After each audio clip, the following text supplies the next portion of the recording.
Welcome to today's City Council meeting. We're grateful to have you joining us. As you probably have seen, we continue to hold electronic meetings due to the practice of social distancing.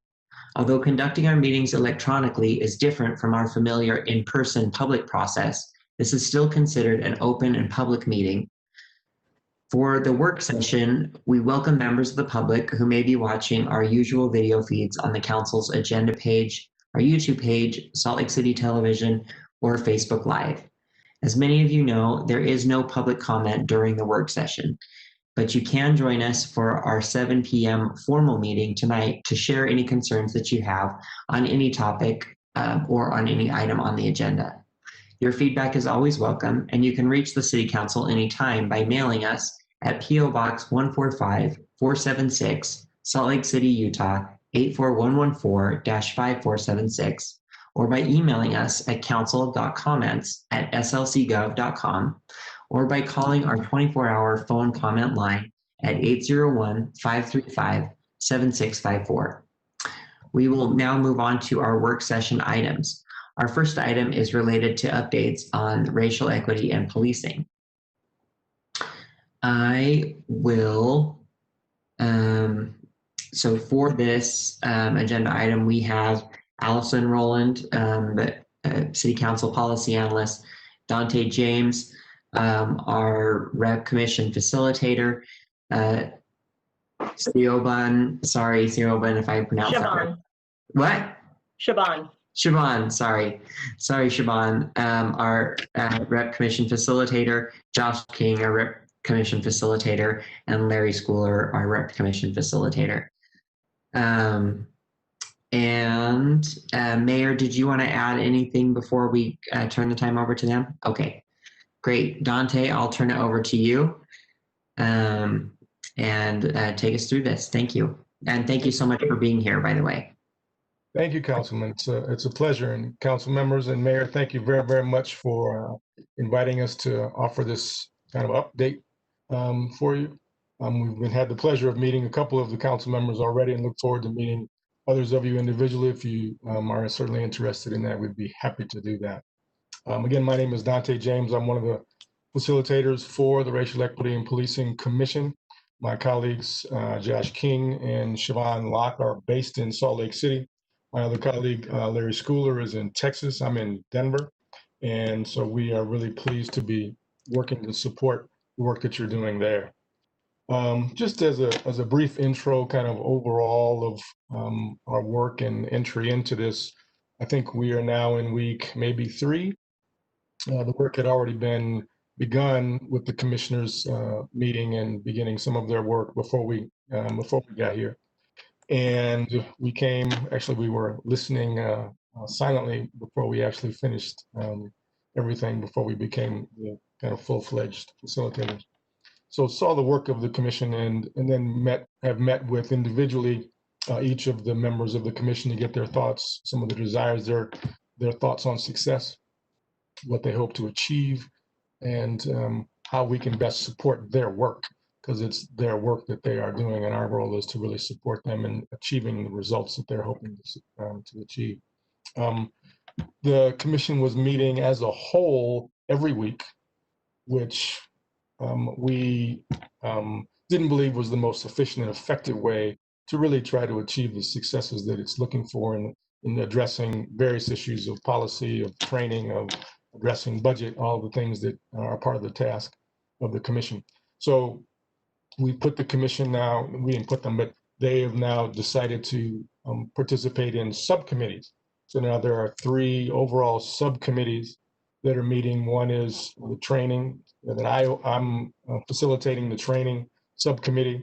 Siobhan is facilitating the school safety subcommittee, and Josh King is facilitating the policies subcommittee.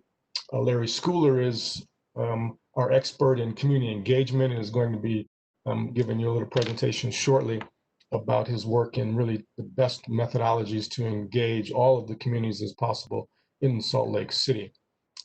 Since certainly we're not in person, we're not going out in the community centers and having listening sessions. So, we need to do this virtually, and there's a lot of phenomenal technology to be able to do that. So as I said, we've met now with each of the committees several times, the subcommittees several times. And I'll give you, well, I'll start with Siobhan because she has to drop off at 4 o'clock, unfortunately. So I'll pause and let Siobhan give some thoughts on her school safety subcommittee. So Siobhan. Hi all, yes, I have 3 minutes because I'm dropping off to facilitate our school safety subcommittee at 4 o'clock, which was rescheduled due to the holiday that's tomorrow. Our group is specifically looking at the work of the school resource officers, the SROs, and the surrounding system, and looking at some disparities that have been reported where that system is currently disproportionately impacting students of color and the school to prison pipeline. So we're currently doing a lot of research and looking at a lot of the foundational documents around that. And we anticipate coming up with some recommendations to further. I want to recognize that there has been a lot of work done to address that. And I think that this group is well positioned to recognize some additional gains and some additional successes in making that school safety system work as well as it can possibly work for everyone. So with that, I didn't give myself much of an introduction, but my name is Siobhan. I work with the Langdon Group.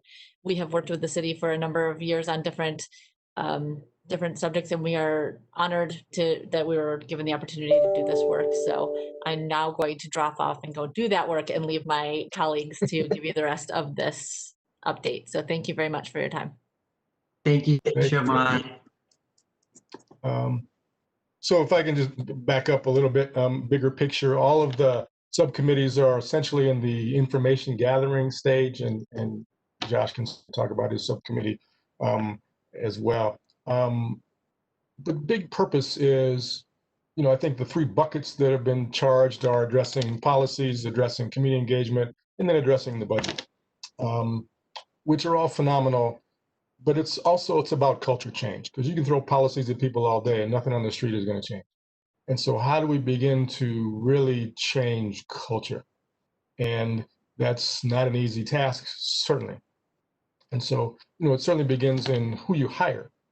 You can't continue to hire people who are not really, not that Salt Lake City is, but you have to begin to really hire community-focused, community understanding individuals with a cultural consciousness, with a higher education. All of those things have been demonstrated to change outcomes.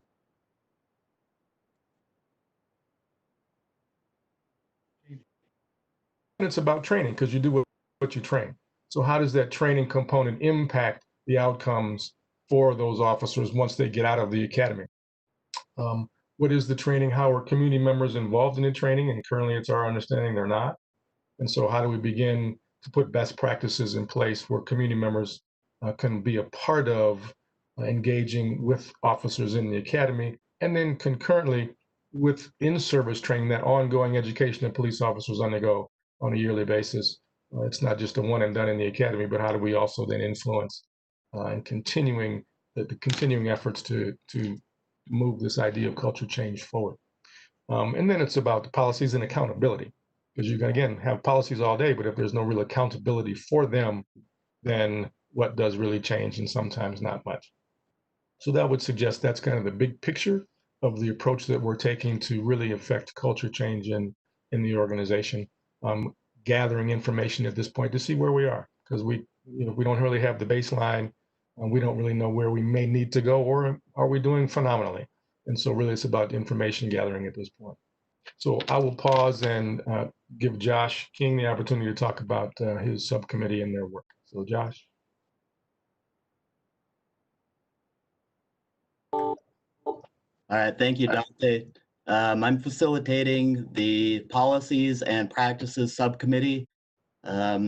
Just in the name of that, you can imagine how broad that might be and what that might encompass. However, the subcommittee has met twice, and we've tried to identify a scope, what part of that we want to bite off and look at.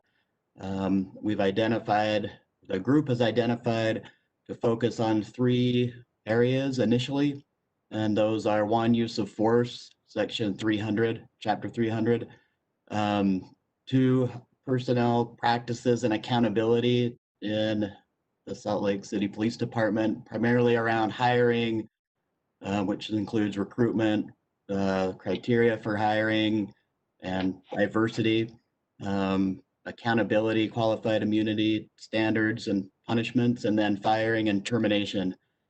And the third area is funding, sources of funding, allocation, dissemination, and then assessment and measurement of effectiveness of where those funds are going. As Dante mentioned, we're really in information gathering and education. Our goal as a subcommittee is to make informed decisions and provide recommendations that intersect at the cross-section of viability, feasibility, and sustainability. Siobhan also mentioned and recognized various efforts that are underway and that have been happening. I think the subcommittee recognizes that.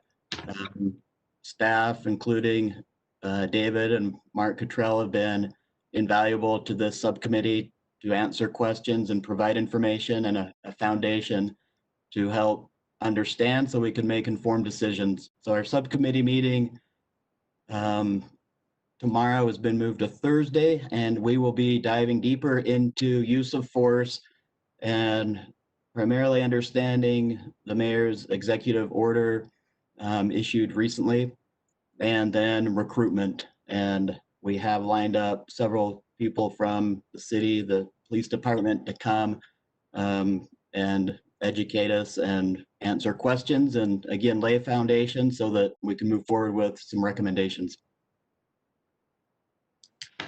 Thank you, Josh. Thank you. So back to the training subcommittee and the work that we're doing.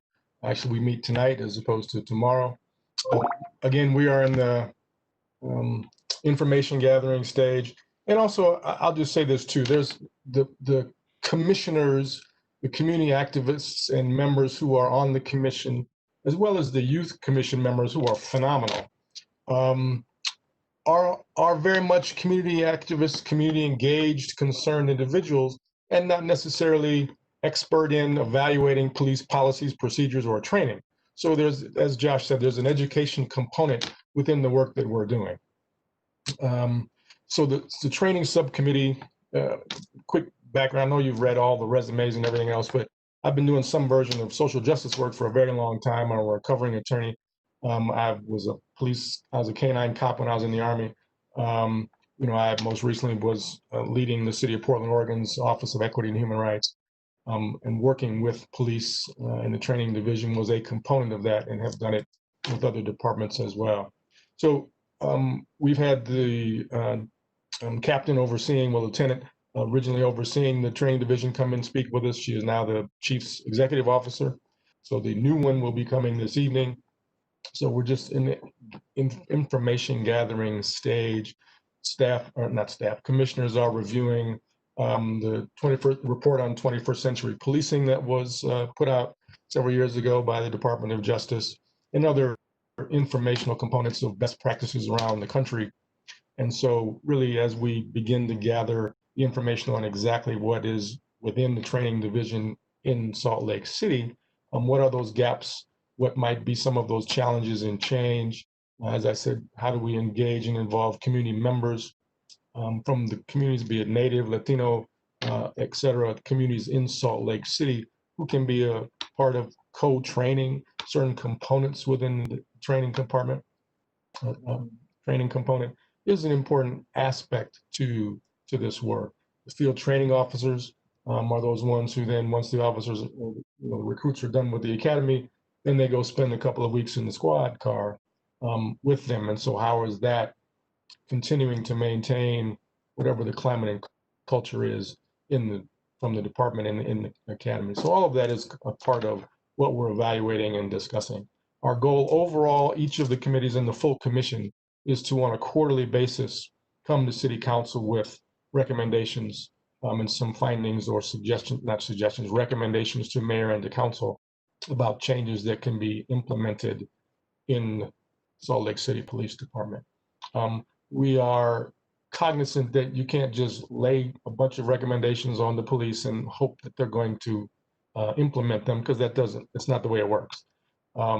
With anybody, everybody wants to have a seat at the table and be heard about what's impacting them. So our goal is to engage and hear from police officers as well. And we've spoken with the chief and some of the command staff and are looking forward to engaging with the police officers in this process as well. I think that's all subcommittee at the moment for the training. I'll pause, and Larry Schooler, who is working as our community engagement expert, is here, and I'll turn it over to Larry.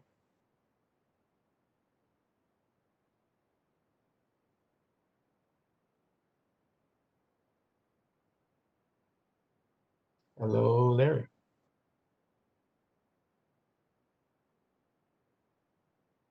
Can anybody see if he's still on? I don't know. Testing. There you go, Larry. There he is. Okay. Forgive me, everybody. I thought I had, I think it was Dante actually playing a little practical joke, but that's another story. It's good to be with you guys, and know that I, along with all of my colleagues, really consider it an honor to be associated with such important work for Salt Lake City. And I'm particularly excited to be involved in the portion of this that we're calling the listening process, or the listening session. Just by way of quick background, about 11 years ago, I was charged with setting up a public engagement division for the city of Austin in Texas, and went on to be the president of the International Association for Public Participation. So you were looking at essentially the public participation geek among many when it comes to involving the public in decisions that affect them.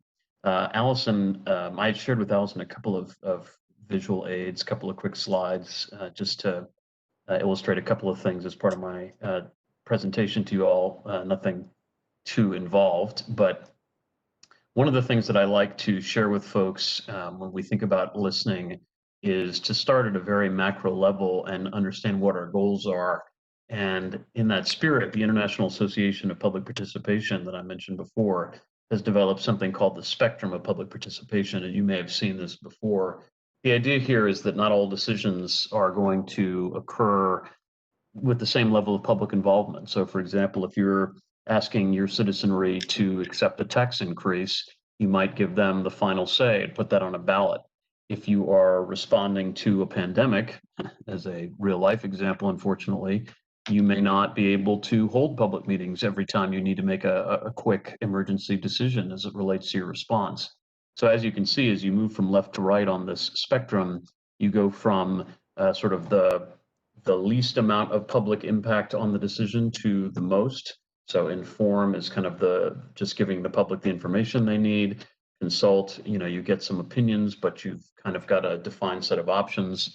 And then as you get closer to involve and collaborate, you're really involving the public at the beginning of the conversation. And empower, as I mentioned, is really about giving the public the final say. And of course, that's generally speaking reserved for a select set of items that meet certain criteria, like a change in tax rate, perhaps a change to city charter, and that sort of thing. In my view, as a professional who's done this for quite a while, I would submit to you that our process here with the commission is probably in the collaborate spectrum. And the reason I say that is that we have really, through the mayor and commission's leadership, positioned this process as one in which we are partnering with the public and with the commissioners on each aspect of decisions related to kind of the future of policing in Salt Lake City. Now, of course, there are decisions being made about policing in Salt Lake City that aren't necessarily the full purview of the commission. But I believe that you all are committed to robustly involving the public in decisions related to policing, and that has manifested itself both in the form of a commission and in this opportunity to do additional engagement. And so as you look at that column on the graphic, you'll just see that it's meant to not just give folks a defined set of alternatives in terms of policy directions, but actually involve them at the beginning of the process, and then almost getting their help in thinking through what different alternatives might be, whether it relates to policy, training, funding, schools, or what have you. And so our message, I think, to the public is that we are really looking for both advice and innovation and thinking about solutions, and we intend to incorporate your advice and recommendations into our decisions to the maximum extent possible. And one of the interesting things about this process, of course, is that you have, if you will, two different layers. You have the commission layer, and then you have the city council, the governance kind of layer. And so I think it's important that we both give the public a clear sense of how their input is influencing the commission's own work, and then subsequently how the council is then incorporating that sentiment into its own decisions relative to policy, training, appropriations, schools, and so forth. So that just gives you a feel for kind of a high-level orientation for how we're thinking about this. And then, Bobby, if you just would move down to the other graphic. I think one of the things that is a little tricky in this space that we're in now, where so many of our meetings are virtual, is we tend to get a little bit foggy when it comes to the various ways in which people can participate in government and engage when we're not able to convene as much in a face-to-face setting. One of the things that I've put a premium on in my career, dating back well before the pandemic, is just this idea that anyone affected by a decision should have the opportunity to impact that decision. And so when it comes to different forms of engagement, in-person engagement, of course, is great, but it often requires someone to have a lot of time to spend either waiting to speak at a public hearing or coming to a public meeting that might take a few hours. They might have to arrange childcare or make sure their children are looked after at the meeting. They might not feel comfortable with English as their primary language, so they might need interpretive services. So there tend to be several hurdles there. And then when you think about a purely online experience, of course, we are seeing increasing numbers of folks with better access to broadband, and I think the industry is certainly trying to catch up given the circumstances of the pandemic. But it's not just about having broadband access or having internet access, because even if you have internet access, participating in a session like we're doing right now requires quite a bit of speed, quite a bit of bandwidth, and not everybody is able to afford that. And what's more, not everybody wants to participate in this fashion. So whether they have the means to, that may not be the most comfortable way for them to participate. So one of the things that we are intending to experiment with as part of this listening process is to give people a way to call in or text in. So you're seeing a graphic taken from a broadcast I did for the city of Austin, in which folks could either call into a toll-free number in English or a simulcast in Spanish, where they were hearing the entirety of the meeting being interpreted in real time, and we can provide that in more than just Spanish in this particular case. And they could, call in with their comments and be taken right into the meeting, or they could text their comments and they would populate immediately on a screen. They would either real-time update in a multiple choice setting, or their answer would show up on the screen immediately if it were an open response kind of question. And so the thinking again behind that is to really lower, if not eliminate, barriers to entry, because the statistics show us that in general, everybody has some combination of, a telephone, text messaging, the ability to get online, and so forth. And so our hope is that through the listening sessions that we develop for this process, we'll be able to give anyone who wants to have access to the process a chance to weigh in. In tandem with that, we also intend for there to be both live and asynchronous opportunities to participate. And asynchronous is a fancy word that really just means ways for people to give input whenever they have time, as opposed to having to be part of a live meeting. So we're anticipating having a carefully set up and moderated online forum for comments that relate to what the subcommittees and the commission are interested in knowing. We may also include a survey as part of that. We also intend to have ways for people to submit comments on text message, again, without having to be part of a live meeting. And we also have a way for people to call in and select from virtually any language that they speak, and then have their comments immediately taken in the language that they speak and then later rendered to us. We have some relationships with translators and interpreters that allow for that to happen at any time based on our giving them a heads up that we're going to do that. So those are just some of what we are imagining. The other thing I'll say is that we want to sort of have a hybrid of sessions that are fully open to anyone, sessions where there might be an invited audience. For example, school administrators might be an audience, or members of a particular community in Salt Lake City might be a particular audience. In the first two cases, those meetings would be visible to all, and in the first case, open to all. In the second case, perhaps more of an invitation. And there could be a certain set of stakeholders where we would conduct some of the sessions just with that group of stakeholders and then make reporting of that session available later. And the thinking there is there could be audiences, particularly within law enforcement, where we want to make sure that they feel comfortable enough to share their views as candidly as possible.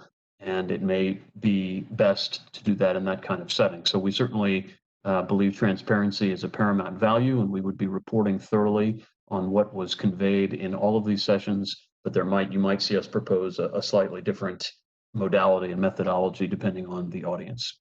I think that's all I've got for the moment, but I'm happy to answer questions or expand on anything as needed.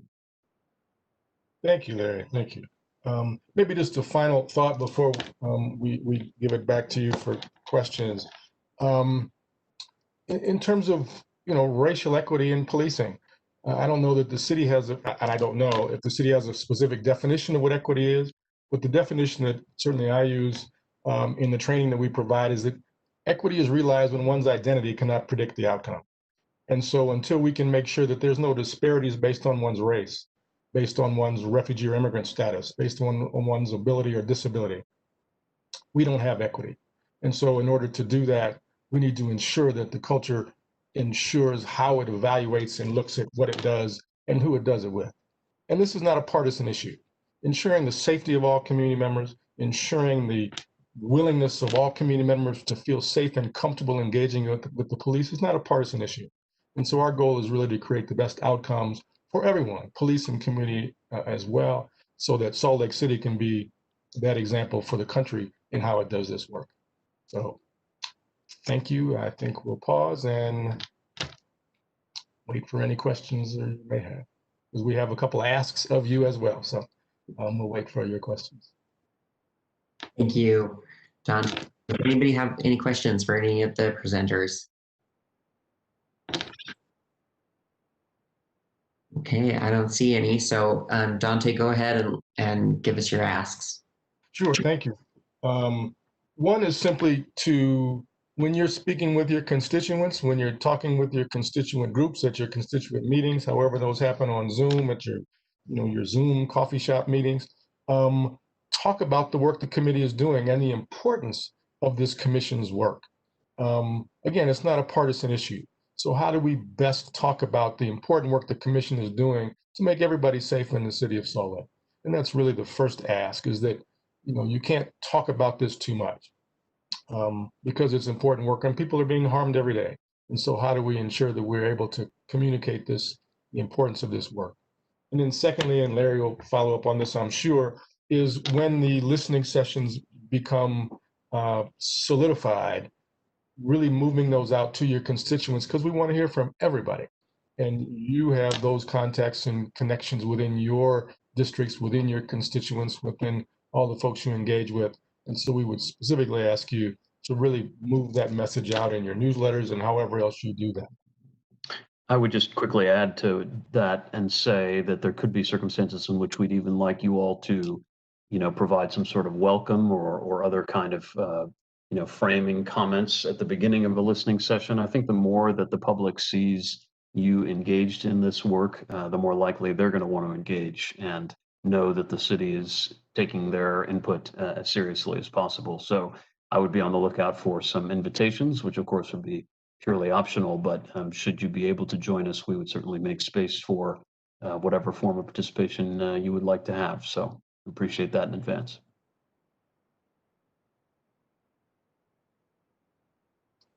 As we wait on the question, I think we all just want to let you know that your staff, the mayor's staff, council staff has been phenomenal in supporting us in the work that we're doing here and supporting the commission. So we just want to say thank you for letting your staff do this work and support this.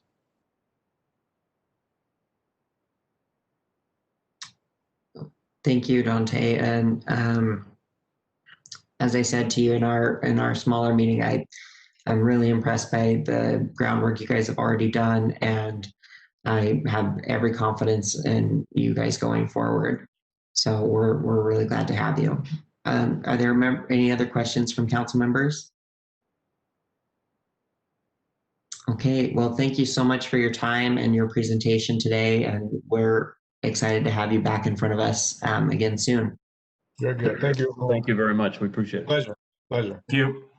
Yeah, thank you.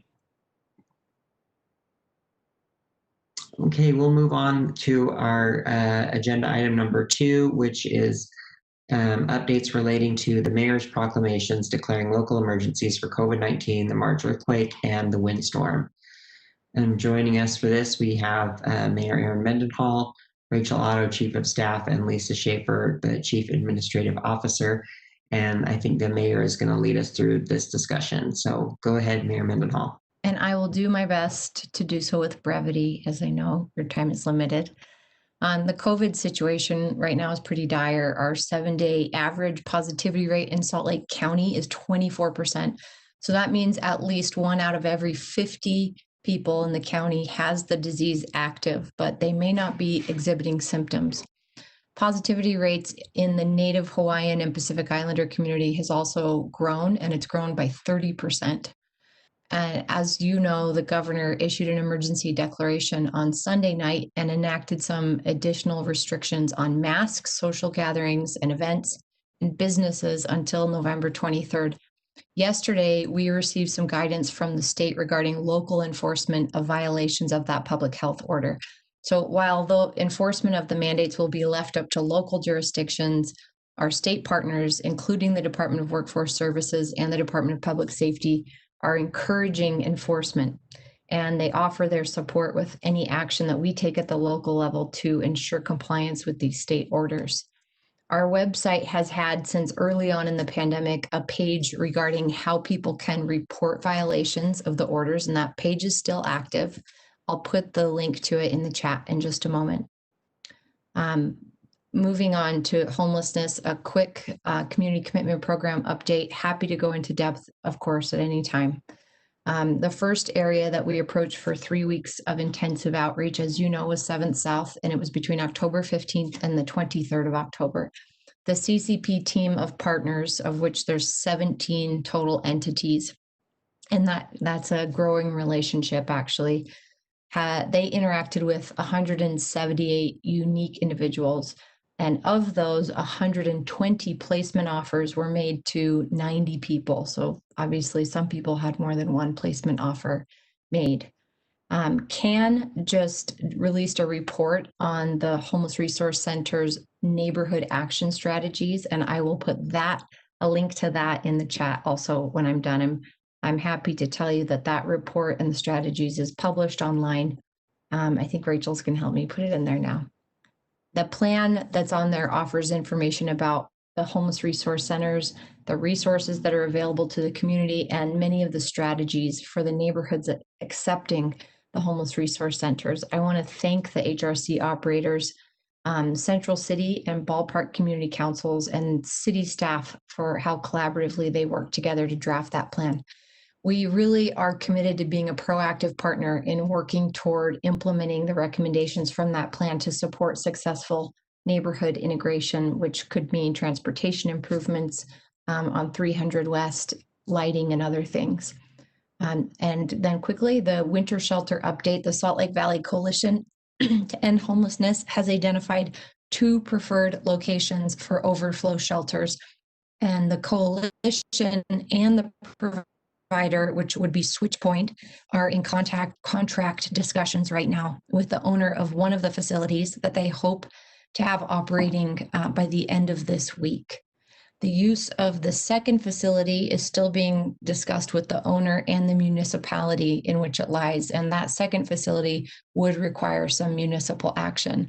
Neither of these facilities are in Salt Lake City.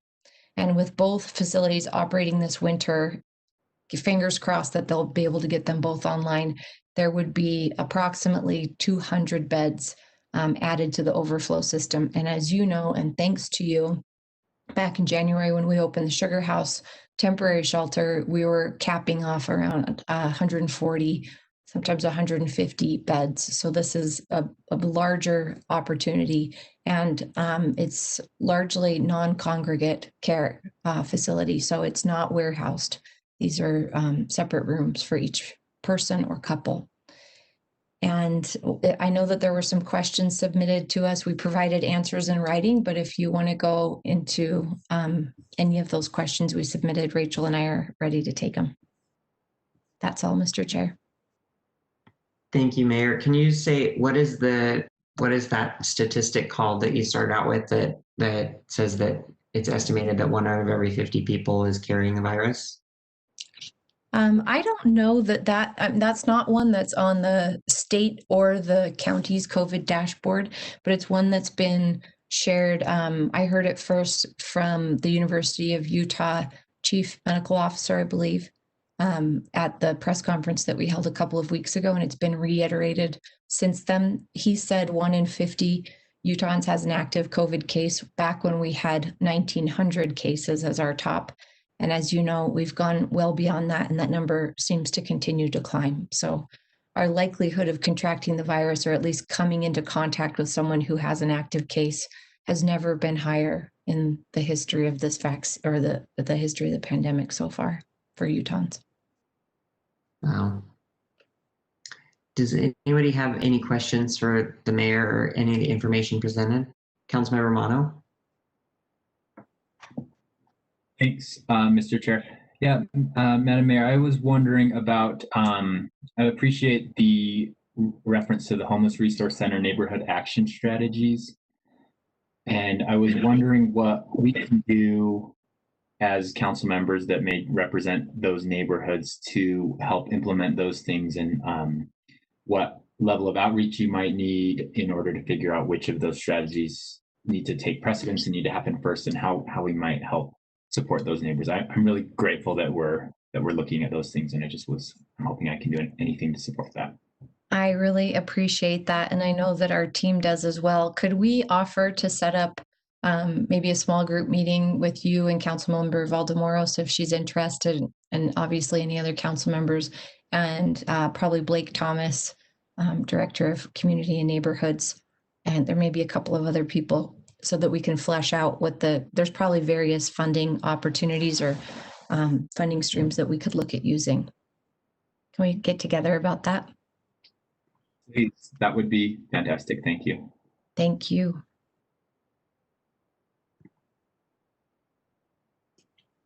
Any other questions? Okay, let's go on then to agenda item number 3, which is an informational update on relieving the condition of people experiencing homelessness.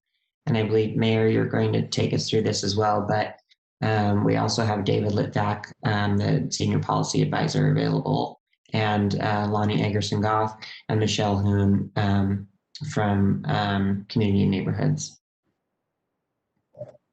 Mr. Chair, I with the request of brevity from the council, I went through the CCP update and the winter shelter update. That's true. If there are, plus the neighborhood action strategies for the HRCs, but if there are other questions, or perhaps David has something more that he was planning to share, we can go further into depth, but that's what I had planned for you today. Okay, yes, thank you. I remember you covering those. We do have a little bit of extra time though, so if David, you have anything you want to add, or Mayor, if you have anything you want to add, we've got about 20 minutes, 15 minutes. Oh, I definitely do, but I'll let David go first if he has something. Okay. Mayor, Councilmember Wharton, thank you. I do not have anything to add. The mayor did a great job of covering everything, but I'm also happy to answer any questions that there may be. Mr. Chair, could I take just a second then? Yes, please, go ahead. I have no doubt that some of what I'll tell you, you already know, but for the sake of, because it's been a couple of weeks since we've had a work session, and for the public, you know that October 15th, St. Vincent de Paul Center opened as an overflow shelter, and that has capacity for about 40 individuals. That is an extremely low barrier shelter opportunity that's open. And as we've evolved the community commitment program, which the different participants meet weekly to talk about what can we do better, where can we be more efficient and be more effective at the same time. We've learned quite a few things since the 7th South location and as they moved on to 500 South where they are right now. We're able to add COVID testing now. Flu shots were available at 7th South and they're still available on 5th West. We're seeing providers are seeing somewhat of a different population. So maybe we wondered a bit if there would be some just transportation from 7th South onto 5th West, but it seems to be a bit older population, more medically frail, and also more open to receiving the service offers that we're bringing there. So it's different, and we're also bringing driver's license and state ID access out as part of the resources that we're offering. So I'd love to tell you really quickly who these partners are. We've got Addicts to Advocates, Assessment and Referral Services, Community Health Workers, 4th Street Clinic, House of Hope, Legal Defenders, Odyssey House, South Valley Services, Salt Lake City Justice Court, Salt Lake County's Aging and Adult Services, and the County Health Department, of course, Salt Lake City Police Department, and the Social Worker Co-Deployer, the Road Home, USARA, VA, Valley Behavioral Health, and the VOA Street Outreach. One of the most popular parts of the resource fair at 7th South was people being able to resolve cases with our district and justice court judges. We had 43 people resolve 64 cases out there on 7th South. And we were successful with 22 people accepted placement, 62 declined, and about 82 people declined to engage in conversation whatsoever. Some people were housed already, which isn't a surprise. As we know, when those camps get larger, they can tend to attract people who are there for other reasons and aren't actually experiencing homelessness at that time.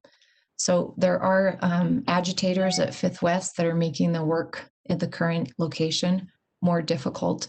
But as I said, there does seem to be a higher uptake of services and engagement from the people there that we're trying to connect with. I can keep going if you want, but I want to be respectful of your time. Thank you. Are there other questions or, okay, go ahead. Oh, sorry, go ahead, Councilmember Johnston. Thank you, Mr. Chair. And Madam Mayor, you're aware of this already, but the KMC Gardner Institute presented their structural analysis of the state homeless response system today to the State Homeless Coordinating Committee. And it had a variety of recommendations, and it's probably a good idea for this body to be briefed on that in a few weeks' time after folks have a minute to digest it. And it will involve local elected officials, potentially our mayor, surely, and others, along with a lot of private businesses and other folks in this new structure. So it might help us understand where the system should be headed, particularly in the funding end. Yeah, I think one of the key points is the creation of a position in the Governor's Office of Management and Budget that is tasked with overseeing and convening these broad statewide conversations and representing those needs at the state level, not to preempt the service providers and others from obviously having those relationships as well. But I think that this governance structure that's been proposed is a good step forward, and we'll see how the legislature either works to change it or approve it as it is. But I think this is a positive step. And we'd be happy to coordinate with council staff and put together a briefing. Whatever we can do will help. Mayor, is there anything that we can do, Councilman? Oh, sorry, did anybody else have questions? Okay, is there anything else that, or anything council members can do to help support these other jurisdictions that are possibly going to be hosting shelters, either based on the efforts that we had to take last year or anything like that, that we can do to support them? I appreciate that. And I think I'll ask David Litvak that when it's public, which jurisdictions those are, that will let council members know, and based on whether or not these are both able to go ahead. I think that would be a really nice gesture for our city to reach out to their city teams and see how we can support them. Okay. You got 5 more minutes if you want to add anything else. Good. Are there any other questions?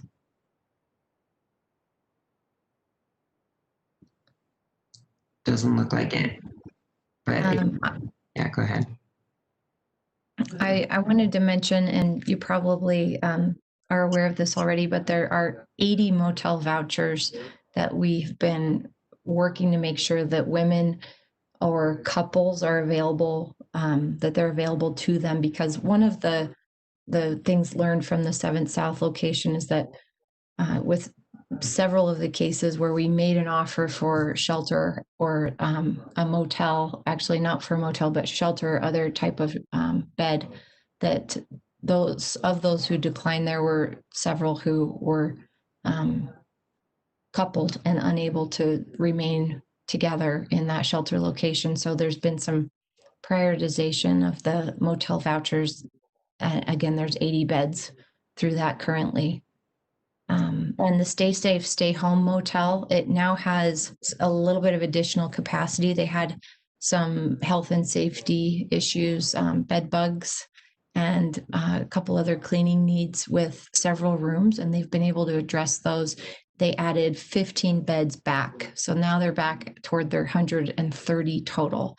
And that the motel did begin accepting new intakes before the change in weather that we experienced last weekend. So that is another great resource, and that will continue through the winter. That's 130 beds, 40 beds at St. Vincent de Paul, and hopefully 200 or more beds if the Coalition to End Homelessness is able to get those 2 temporary winter shelters online. So people are working around the clock, and we will let you know as soon as we hear when the winter plans have been solidified. That's it, Mr. Chair. Great, thank you, and perfect timing. And thanks so much, Mayor. We appreciate those updates.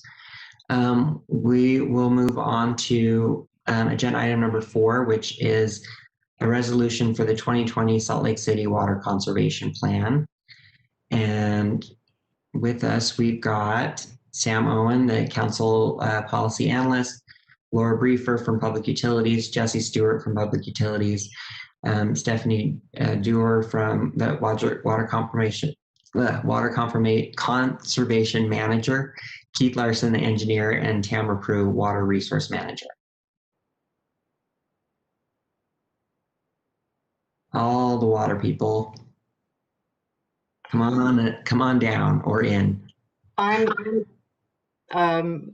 I'm sorry, I'm looking to see how to join in.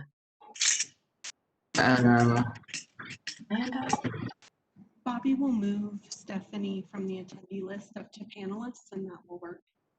Okay. Council Chair, I've been trying to move Stephanie over from the attendees box, but the portion that allows me to move her over has been grayed out. I've also sent her another panelist appointment, but I have her unmuted so she can speak to this item. Hi. Okay. Hello. Why don't we have Sam? Do you want to start with? Do you want to start by giving us an introduction to this while Bobby works through those issues? Thanks, Mr. Chair. Thanks. So the Department of Public Utilities prepares the Water Conservation Master Plan, which is updated and adopted in accordance with state law every 5 years. The plan includes information about and has intersections with other aspects of city water planning, such as the drought contingency plan, the water supply master plan. It's not identical with these plans. It has more to do with, or has in large part to do with, public engagement strategies around water conservation.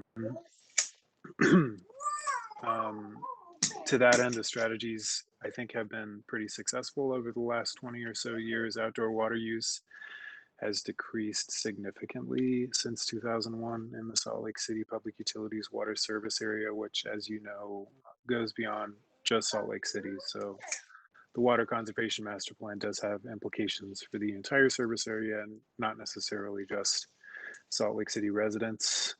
Without increased levels of conservation, the city water service system would have to increase production by about 34% to meet population growth over the next 40 years.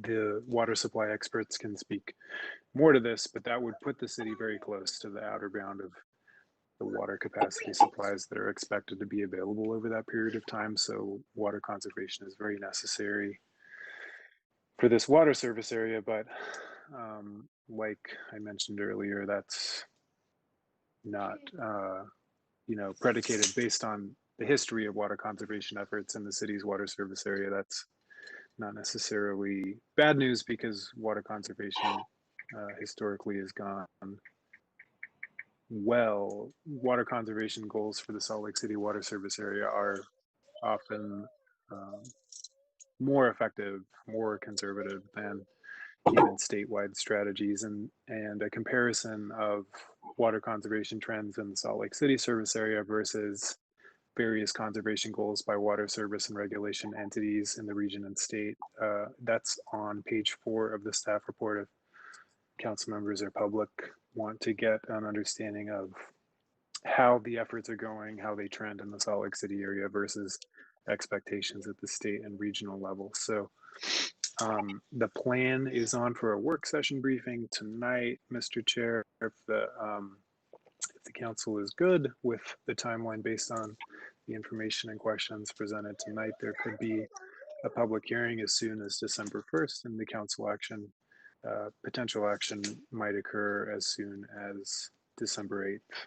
And that would facilitate adoption within the timeline set by the statute, as council staff understands that aspect of the timing. So with that, and with your leave, I'd like to turn it over to the department to speak more about the plan. And there's a presentation too. Our staff has the presentation ready to pull up as well. Okay, great. Did we, Robert, were we able to fix the panelist issues? Council Chair, I am unable to fix this at this moment. She's tried logging in for a second time, and I'm unable to move that over as well. Stephanie has been unmuted, so she can speak, but I don't have it available, a way to move her over at this time. Okay.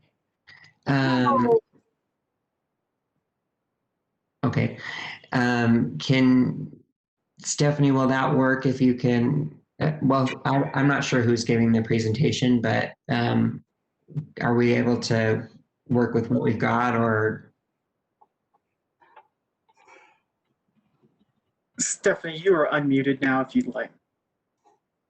Hi, can anyone hear me? Yes, we can hear you. Oh, thank goodness. Well, I have sent the presentation to someone else. If someone else can bring it up and share their screen, I'm happy to go through this. Sorry for all this. Literally, in the last 20 seconds, I've gotten 30 some odd emails about how to log in, and it's not working. Apparently, my email address wasn't matching who I am, which is completely weird. Anyway, I'm here now.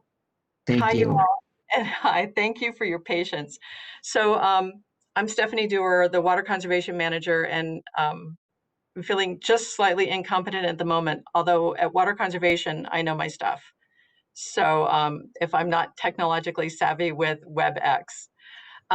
Next slide, please. Okay. So I just want to go over quickly what's in this plan. You've all received the packet that has the plan, the summary of the plan, the link to the live event we did. So I don't want to go into too much detail, and I want to leave time for questions. But basically what this plan has, and Sam, by the way, thank you for that introduction, because you spared me some time here while we were trying to get me in. The plan contains information about our future projections of our water supply, historical demand, expected or what we project to be demand in the future, and then goals based on that estimation of supply and future demand. and then conservation programs to help us meet those goals, and then the communication plan for both this pre-adoption and then the plan implementation process. It's important to note that as a component of looking at water supply, issues as the complex issues of climate change and population growth, economic development growth, those are all components of how we assessed what demand will look like. And so we look at a lot of different factors as we look at all these things. Next slide.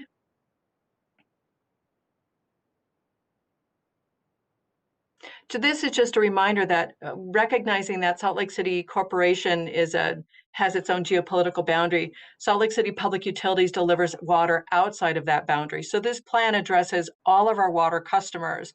So that includes Salt Lake City and then Mill Creek, Holiday, or portions of Holiday, Cottonwood Heights, and then Murray, Midvale, and South Salt Lake. Next slide.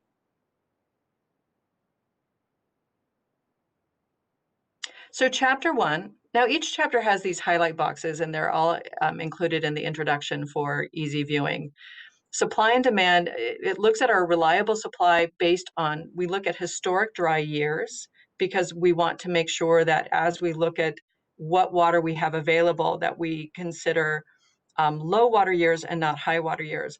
We also, as part of that, include reserved water of 15,000 acre feet. So because you don't want to spend every drop of your water each year, you want to make sure you hold some back in case there's a water shortage or some other issue that happens, or climate change, or a low snow year or rain year. So it's always good management to have a reserve supply of water, and our plan takes that into consideration. On the demand side, we also look at how additional conservation, on the demand side, we consider what we've already achieved, but this is really also looking at what we have to achieve to stay within our future supply levels. And so the summary is that if conservation, we've done a great job conservation wise so far, but if our conservation levels don't increase over the next 40 years, which is the planning supply or planning a horizon of this plan, then we will potentially face water shortages. So we've created 5, 10, and 40-year timelines for our goals so that we can measure our achievement and make sure that we stay within projected supplies. We will continue to evaluate both supply and demand. We do this, the utility does this continuously. And the purpose is because we need to relook at this because there could be changes based on climate change or growth or other issues that come up that affect either supply or demand. So we're always reevaluating it. And these numbers that we have in terms of any projected demand aren't set in stone, and they're just estimations based on current information. Next slide.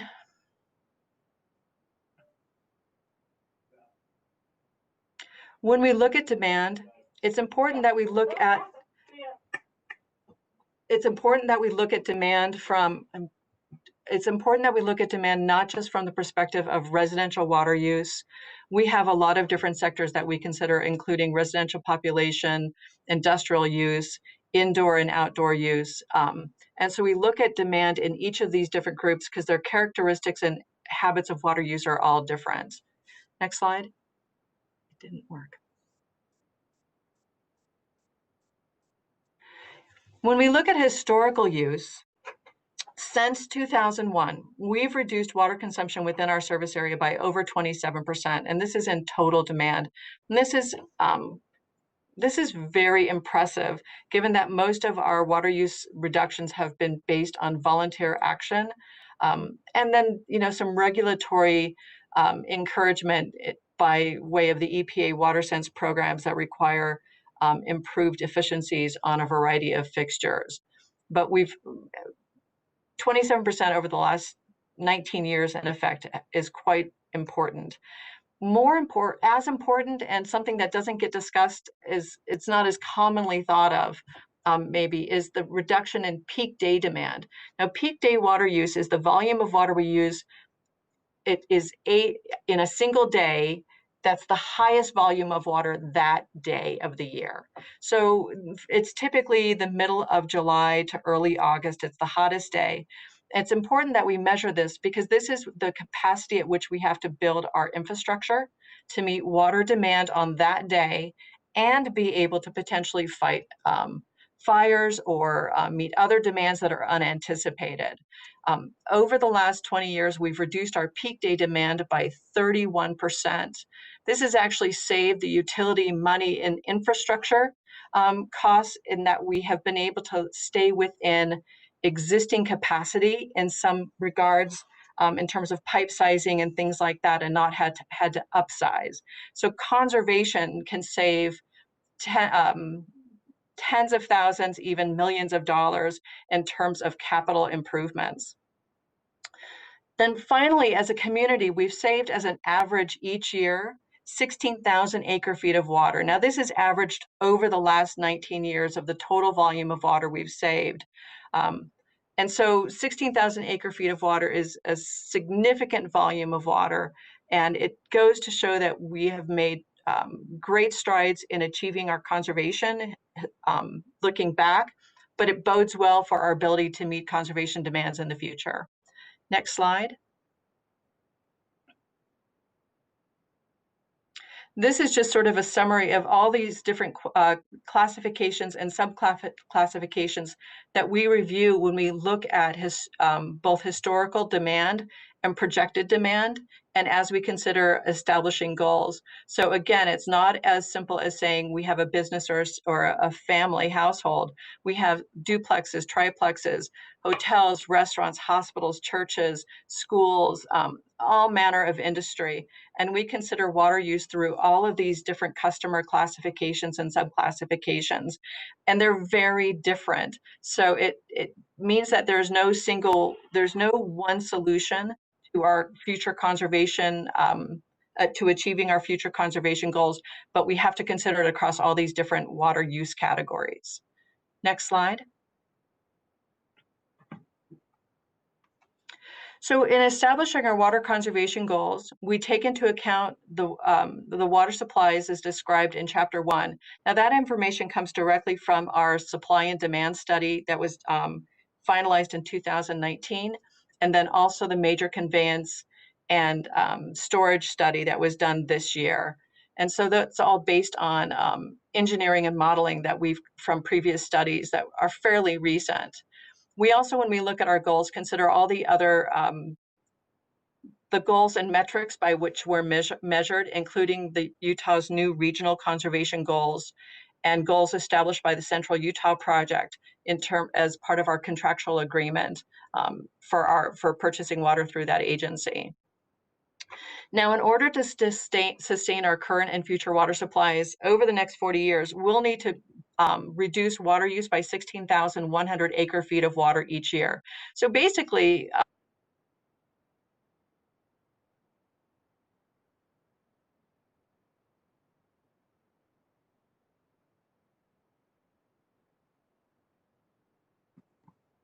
Stephanie?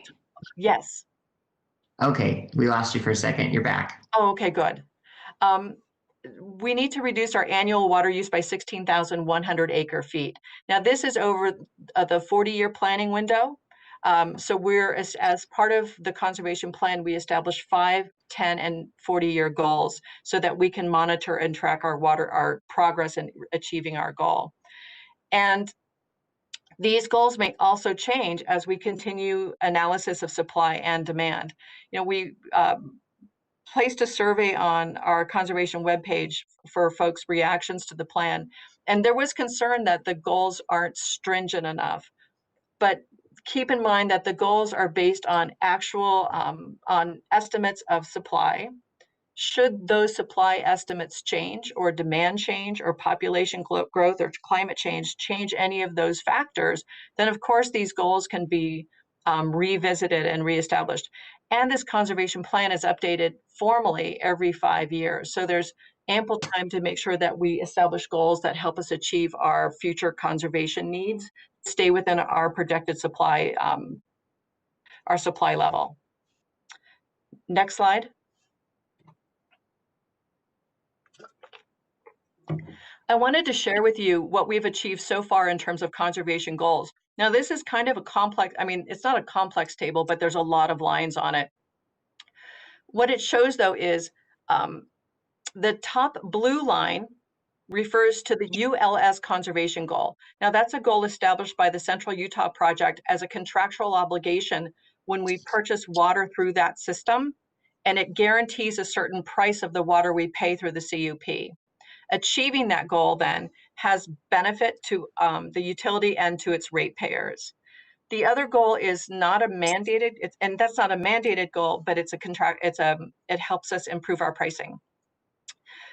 Another goal is the previous state's the governor's 25% reduction goal, and the newly adopted regional conservation goals, and that's the orange line. If you look at the bottom, though, where there's the dashed line with the blue dots, those represent actual years total water consumption through our utility service area. So you can see that historically, since we've begun our conservation programming, we have exceeded all the goals we've set for ourselves thus far,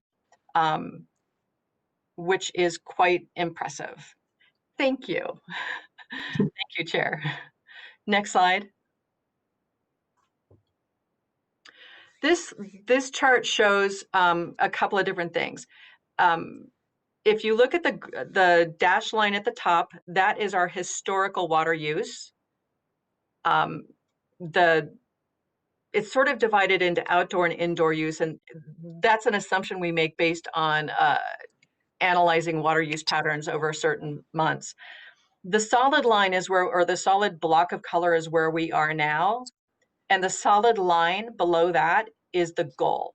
So we're showing here is our historical outdoor use, our historical indoor use, or winter months use more correctly, our current outdoor or summer months use and winter months use, and then the goals. So you can see that it looks like we have a lot to achieve. We have already achieved a great deal. And we have every confidence that our community can work together to achieve these next conservation goals. Next slide. So this is just a summary of the goals. It shows the 5, 10, and long-term goal, which is a 40-year goal, expressed as a reduction in per capita consumption, indoors and outdoors, and then total use. By the way, just, per capita consumption is a number that is frequently misunderstood, and it doesn't actually mean that a person uses a certain volume of water. It's derived by taking the total volume of water produced in a water service area divided by a census population. What is not counted in that, or isn't as obvious in that, is industrial and commercial applications, because they're not people, so they're not counted in a census. So what per capita doesn't tell you is what the economic base of a community looks like. Our per capita consumption is actually quite good. Last year, it was 172 gallons per capita, which is exceptional given the size of our commercial and industrial base. What we've also done, though, with this is we've taken these goals and divided them out by sub-classifications, which is a really detailed chart, which I wouldn't put on a PowerPoint presentation, but it's within the conservation plan, and it's from that which we are developing and producing conservation programming to make sure that we can achieve these conservation goals through specific sub-classifications. Next slide.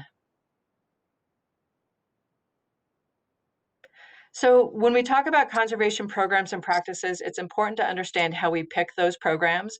And one is they have to be programs that actually help us reduce water use or eliminate water waste. They need to enhance our water stewardship ethos. They have to have community and political support. They need to be as equitable and fair as possible. and they need to provide a cost benefit to the city and to our water customers. So we don't choose plans because they sound fun or because they're popular. We choose plans because they work. Amy Vickers, who's probably one of the nation's leading experts in water conservation, quite succinctly says, water conservation is not measured in words, it's measured in water. Next slide. So generally, we have divided all of our conservation programs, and there's probably over 50 of them, into a number of categories just for ease of organization and also because some of them have a lot of program synergies. So we have programs in outreach, economics, utilities, policy and law, and metrics and research. And I've just provided here a brief summary of some of the kinds of programs we do here. So some of our focuses upcoming in outreach will be improving access to portals, which will help our customers access their water use data more readily, but also link that information with ways to reduce water use. We're also working to improve our outreach through social media platforms. We're also doing a lot of work around our commercial, industrial, and institutional customers, including assessment programs, and again, customer portals to help our commercial customers in reducing their water use. Including, and this program is really exciting because it potentially has a partnership with both the state and Central Utah Project. In economics, we're looking at things that help people, that either incentivize or encourage people to use water in a certain way, either because it's financially a good decision or because it hurts if they use too much. So our rates, for instance, are a good example of an economic incentive. Our Ford tiered rates, which keep basic indoor water use affordable, while increasing water use becomes more costly as more water is used.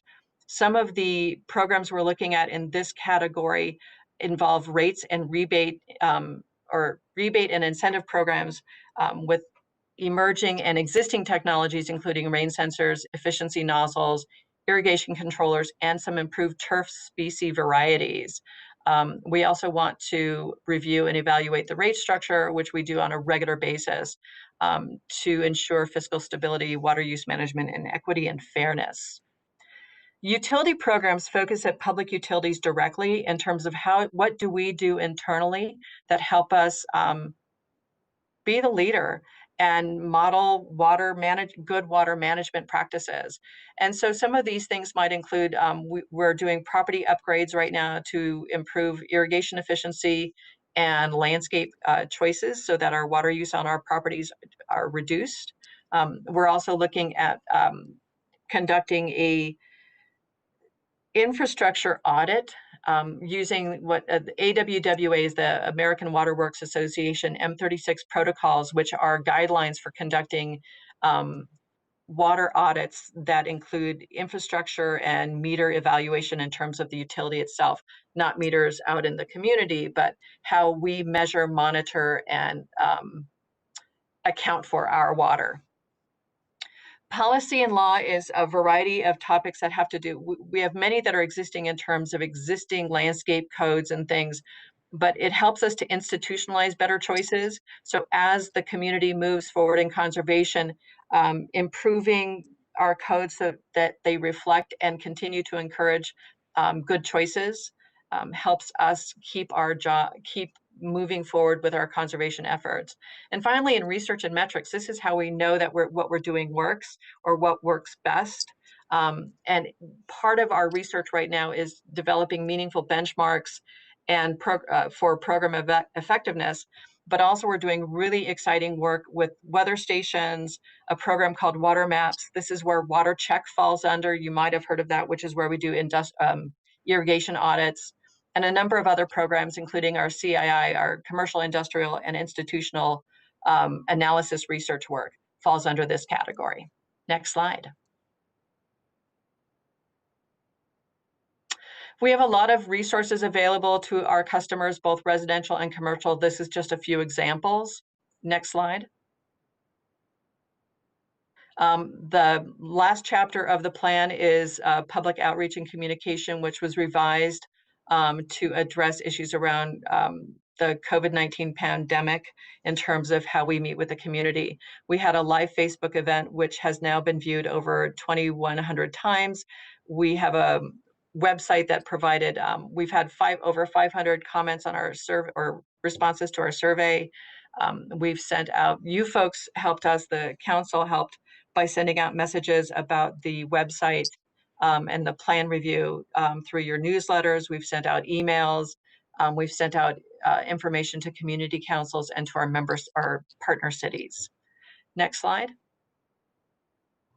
I wanted to share with you some of the things that came up in the survey.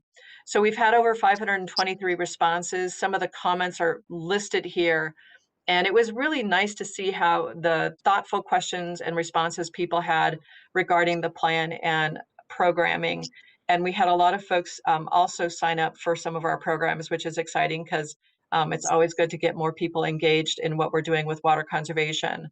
And overall, though, over 97% of the people surveyed felt that water conservation is a vital part of protecting our water resources, which is really good to see.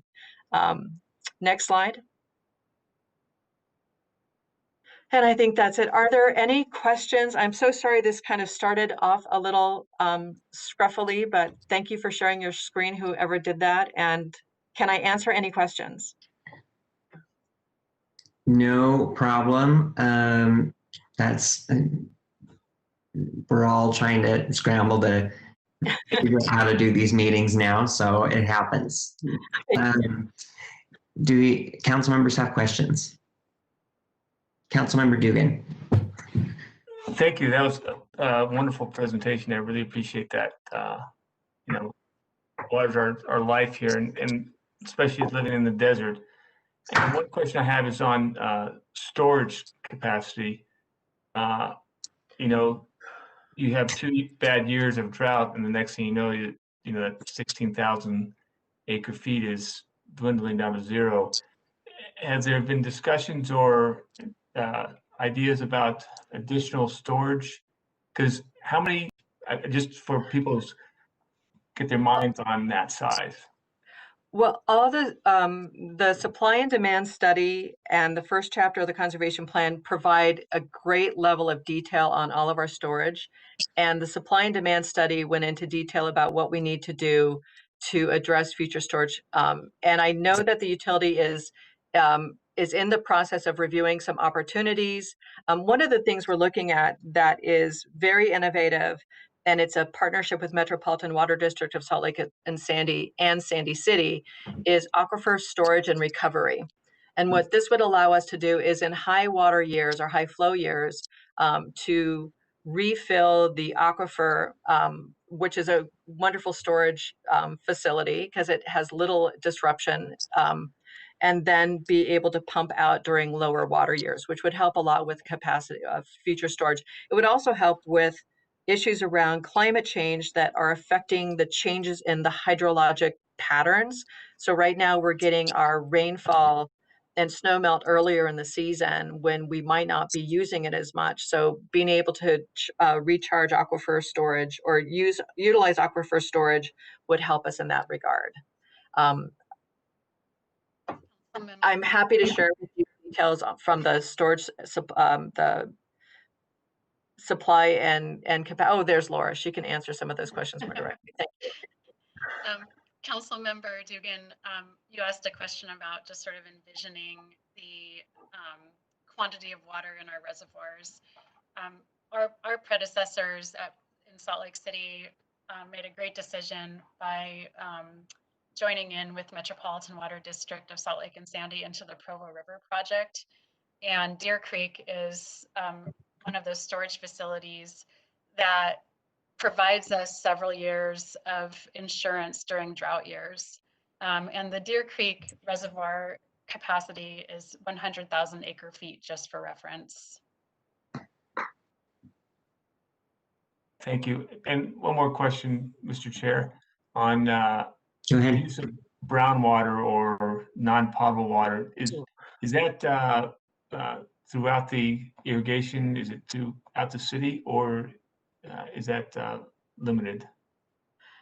So are you asking about secondary water or gray water?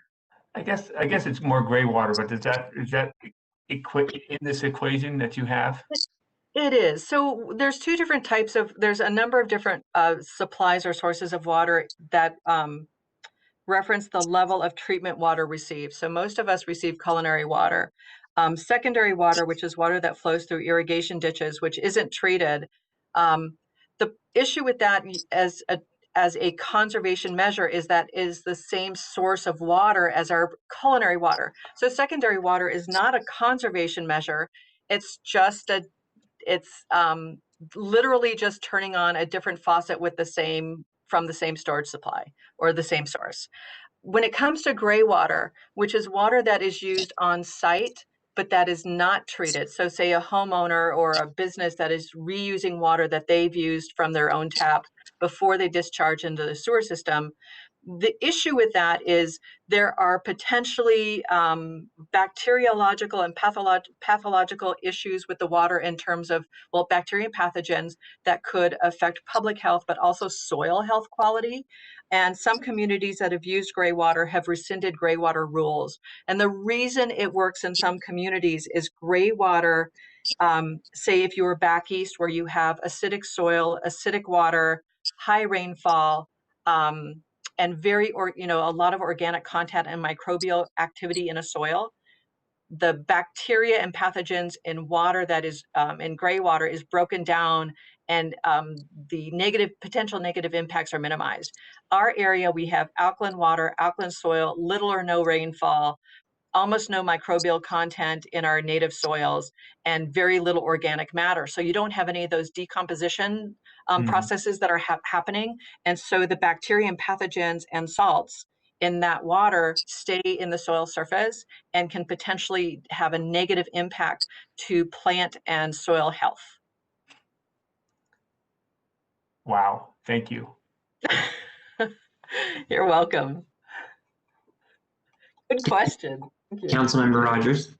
I don't know if this is appropriate time or not, but when we're talking about water conservation, the first thing that pops up to my mind is when we look at city parks or we look at city-owned properties, and you hear it from a lot of residents when we're watering in the middle of a rainstorm. So when we're looking at this, my question is, what's the city doing? I mean, I know that we're going to go out to residents to look at this, but what's the city doing in regards to rain sensors or that type of thing, so that when the water is damp, we're not watering? You know what I mean? Yeah. And then That's a great. Oh, I'm sorry. I was just going to say, my second question is, we have such a high groundwater table on the west side that it's like a river once you start digging down. Where does that water go to when we're talking about acre feet? And why can't we capture that before it runs off to the Great Salt Lake or wherever it ends up?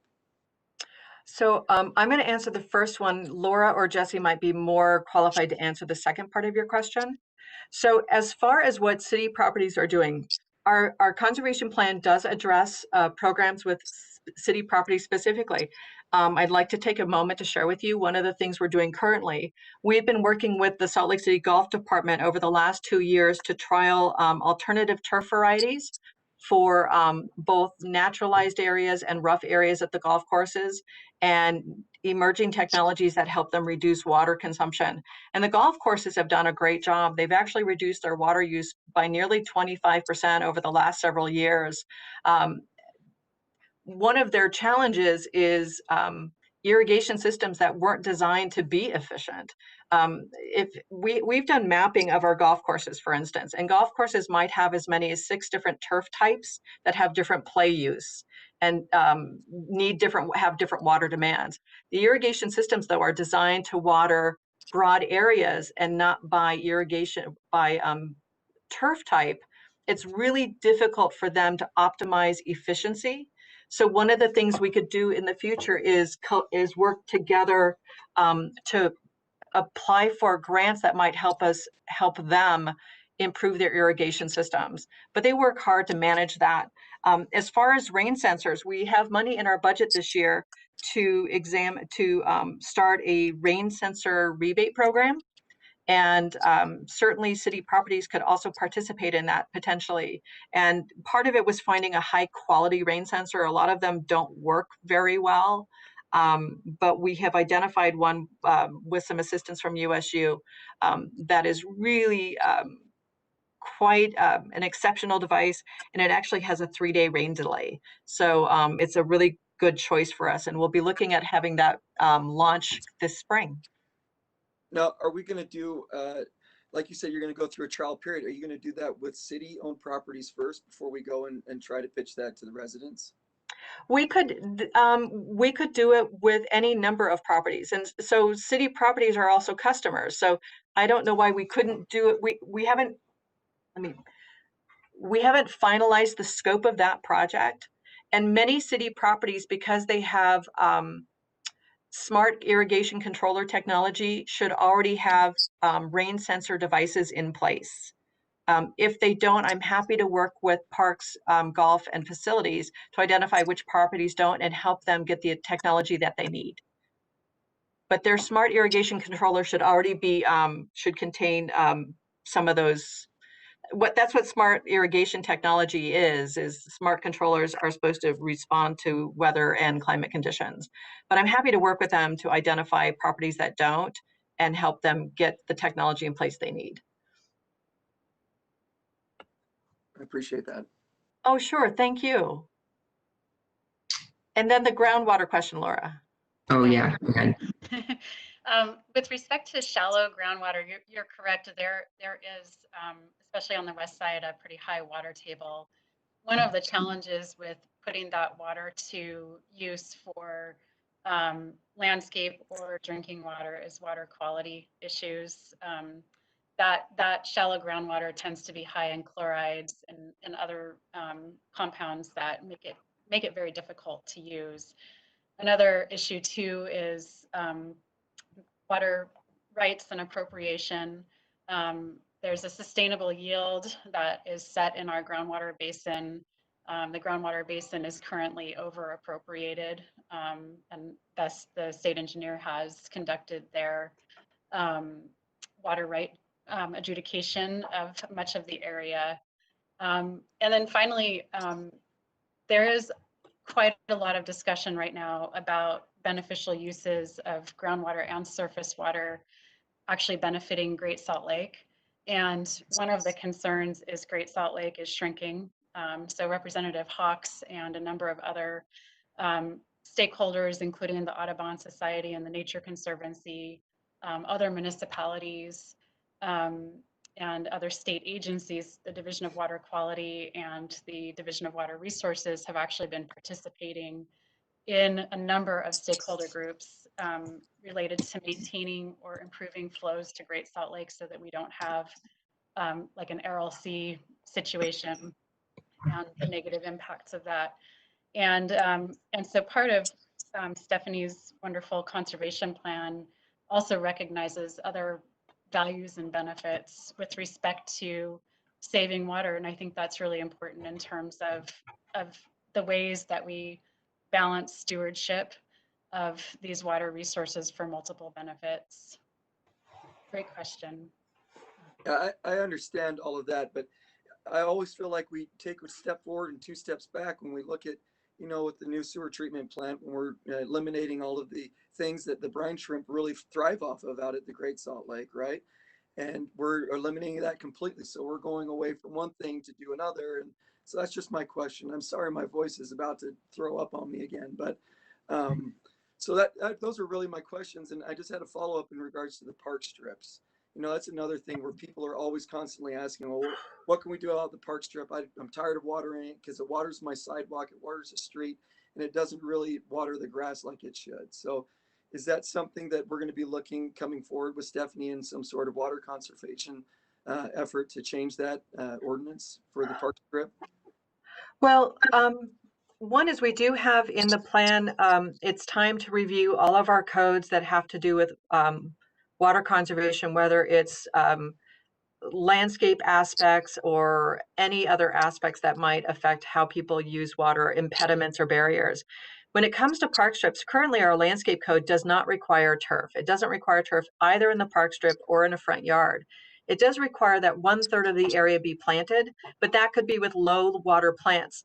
One of our concerns is if people, if there are existing trees in the park strip, those park strips do need to be watered, and we can't abandon that. In fact, I received an email just today about that very thing. And this is something we've always spoken to, and it's really critical that we support our urban forest. I know the city adopted a policy where they would help people if they were interested in having a tree in their park strip. If their park strips were narrow, they could actually move the street tree into their front yard, which is really a valuable tool in helping us improve the efficiency of these spaces, but also increase the health of the urban forest because of the increased root zone area. But absolutely, park strips can be tough areas, and some of them are, we have such a variety of sizes, but we have a landscape code that doesn't require turf. We have city codes in place that in new construction for commercial properties requires that the areas narrower than 8 feet do not have pop-up sprays. We require hydrozoning for those same new commercial properties, so that means they have to water so that all the plants in the zone have a similar water need. And then we have a website, SLC GardenWise, which has examples of water-wise park strips and a plant list specific for park strips. So we do have some resources available right now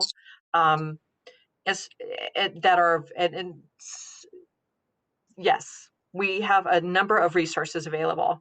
And can we do more? Absolutely. And as we work on reaching these next goals in terms of conservation, we'll make sure that we start addressing, we will prioritize and address based on both the benefit of the program in terms of actual water savings and the return on investment, because I think it's important that we keep those two sort of balanced. But we're always available to help. I get phone calls and emails from folks all the time with questions about how to do their park strip, and I'm happy to help. Thank you. Any other questions? I don't see any. Thanks so much, Stephanie, for being here. Thank you also, Laura and Jesse and Tamara. We really appreciate it. And thank you for the very thorough presentation. Thank you all so much. And thanks for your patience. So, council members, we will move on now to agenda item number 5, which is budget amendment number 4 for fiscal year 2020 to 2021. And leading us on this discussion is Ben Ludke, Council Policy Analyst, Mary Beth Thompson, Chief Financial Officer, and John Reich from the city's Budget Director. This is the first briefing for budget amendment number 4. There's also a public hearing tonight. Next Tuesday, November 17th, is a second public hearing, and the council is scheduled to take potential action that night as well. The budget amendment would fully use the $5.9 million the city received in the second round of CARES Act funding from the county. The total budget amendment is a little over $6 million, and there are 28 individual items. There have been a few changes in a revised transmittal, so as we go along, I'll highlight those since the staff report doesn't reflect those changes in the revised transmittal. And before we go through the individual items, I want to turn the time over to Mary Beth. We have a table of sales tax revenue, and we wanted to update the council with the latest figures we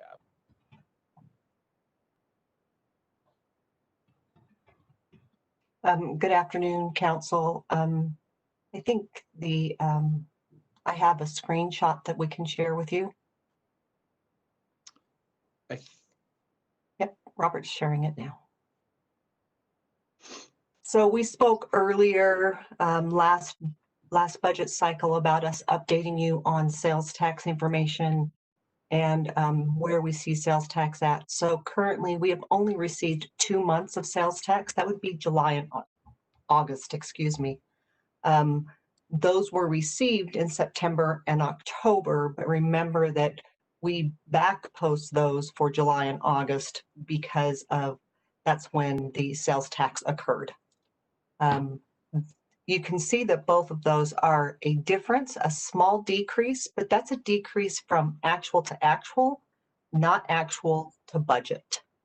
Our distribution is at 77%, whereas last year at this time it was 74%. We're not exactly sure why that's occurring, if it's that we're receiving more point of sale, or if it's that the state is giving us a higher population distribution, which is probably what is happening with that 77% distribution.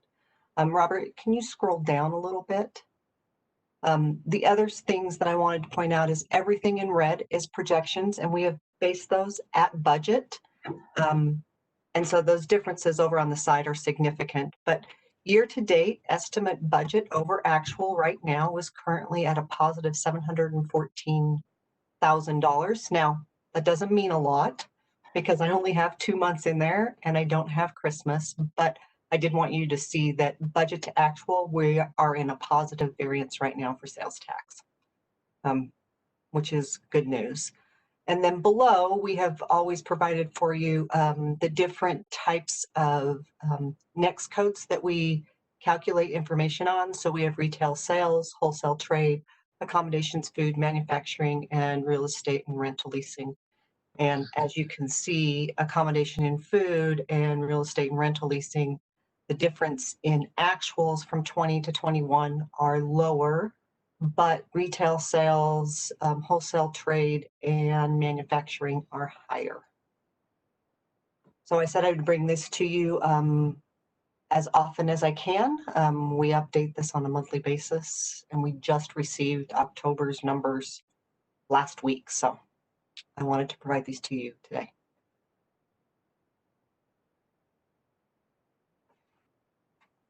Thanks, Mary Beth. You're welcome.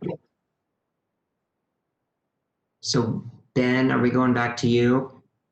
Yes, if there are no questions, Mr. Chair. I don't see any. All right. So go ahead. So that takes us to section A. The first 4 items should look familiar because the council previously approved these in budget amendment number 2. The administration is recommending that these 4 items be moved from the general fund into the grant fund because they are eligible for CARES Act funding. When the items are moved, if the council approves, the next item, an apprentice program, is proposed to use that general fund money that would be freed up by moving those 4 items to the grant fund. The apprentice program is a new program. The request is $491,000. It would be for high school students as well as young adults to get hands-on training and experience working with city employees. 4 different departments are involved: public services, IMS, public utilities, and the community and neighborhoods department. And Bobby, can you put up the table on page 2 of the staff report? This table lists the specific positions of city employees that would be paired with an apprentice.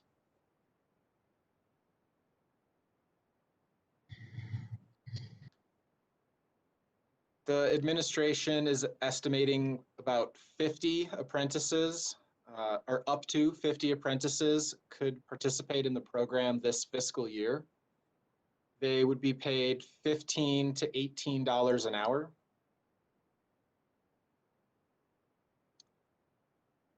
And that's a different attachment, Bobby. It's in the staff report is what we're looking for.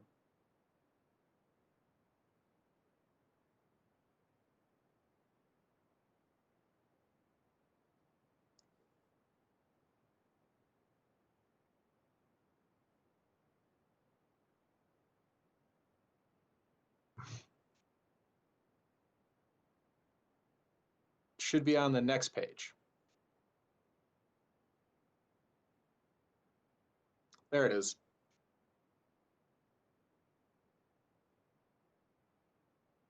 The school district and the Youth City program would be collaborating with the apprenticeship program, and community outreach would be coordinated through the mayor's office. It's important to note that this is one-time funding. So if the program is successful, if the council administration wanted to continue it, new funding would need to be identified in the fiscal year 22 annual budget.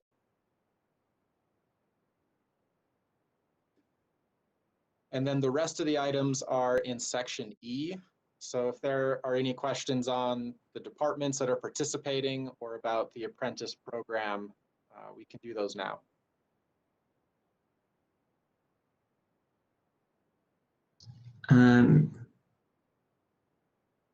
Yeah, just briefly, maybe go over them. I don't see any hands up, so go ahead. So the positions are, there's a variety of positions, which is great to give more experience to apprentices who would be interested. There are a variety from tech positions with IMS, whether it's working on the network that holds up all of the city's digital infrastructure, or if it's more of a digital focus on working with social media. There are several technology and trade positions, such as an electrician, working with concrete and other pavement, welders. And then in CAN, there's a variety of professions that are represented. So in planning, they'd be working with zoning or development review. There are GIS, mapping software, as well as rehabilitation of existing buildings. So there's quite a variety across the 4 departments. So hopefully that will help meet the interests of the high school students and the young adults that participate. Mr. Chair. Yes, Councilmember Fowler, go ahead. So I see just that public utilities just says various. Do we have any idea of like examples of what those various positions or apprenticeships might be? I do not. Is Laura still on the call? I am here. Yes, so we, well, first of all, we do have an apprentice program in place right now for an electrician. This program would be a little bit different for us, where we would be cycling 5 different apprentices through one of 5 different tracks that we've identified. And for instance, there would be a water quality apprentice who would work with us on various water quality types of programmatic positions, whether it's sampling or backflow prevention.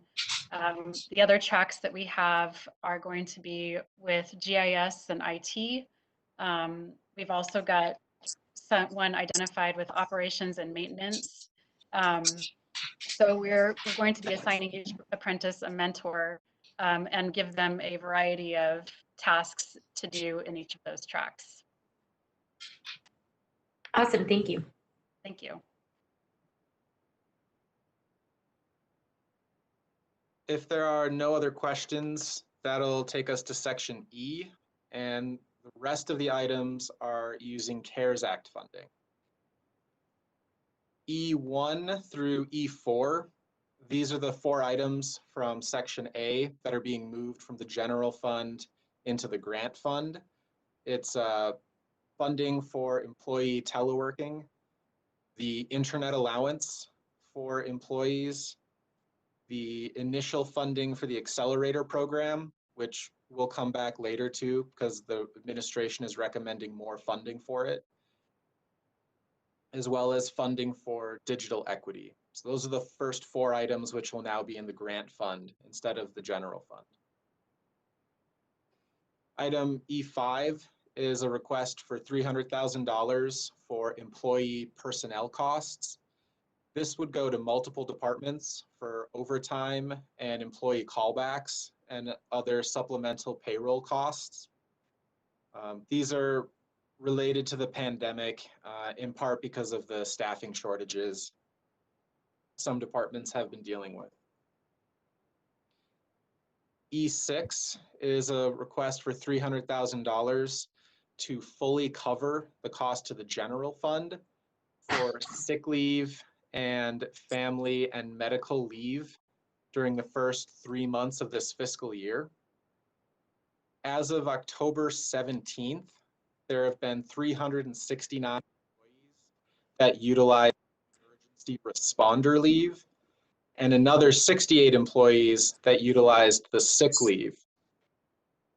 This is a significant impact to the city. It represents approximately 13% of the city's total workforce.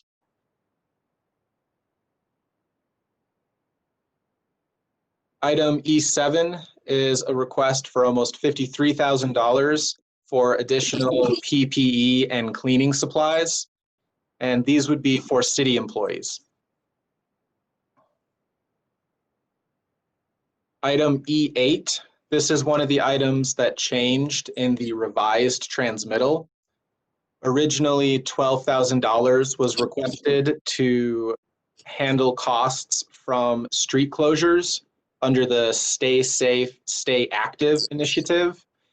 The request increased to $30,000 so that the closure of Main Street downtown could also be included. The list of streets that were closed is on page 4 of the staff report, and 2 of the streets remain closed. 4th Avenue between E Street and N Street, and I'm getting a no from Chris. No. As of the day, as of Wednesday, the 4th Avenue is open. The other one was 800 East. I'm not sure if that has now been opened as well. I only went by there the other day and it was still closed, but that was like a week ago.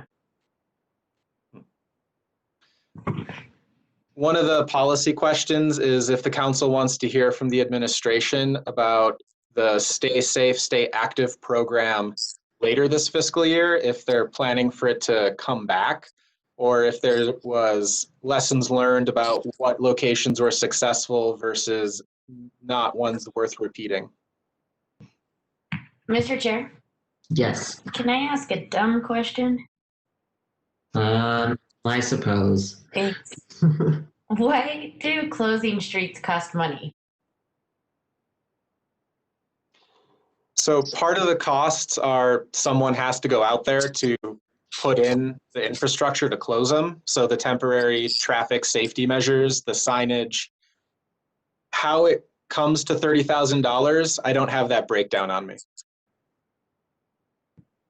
Does someone, I mean, maybe not right now, but I'm curious. It is more than anything, but I would like to see that breakdown. We can provide that information for you. I will tell you that, we have to rent the barricades. It's all rental. It's not stuff that we actually own. Okay, that makes a little bit more sense. Okay. I have an idea for that though, so we should talk, Mary Beth. I would love to discuss that.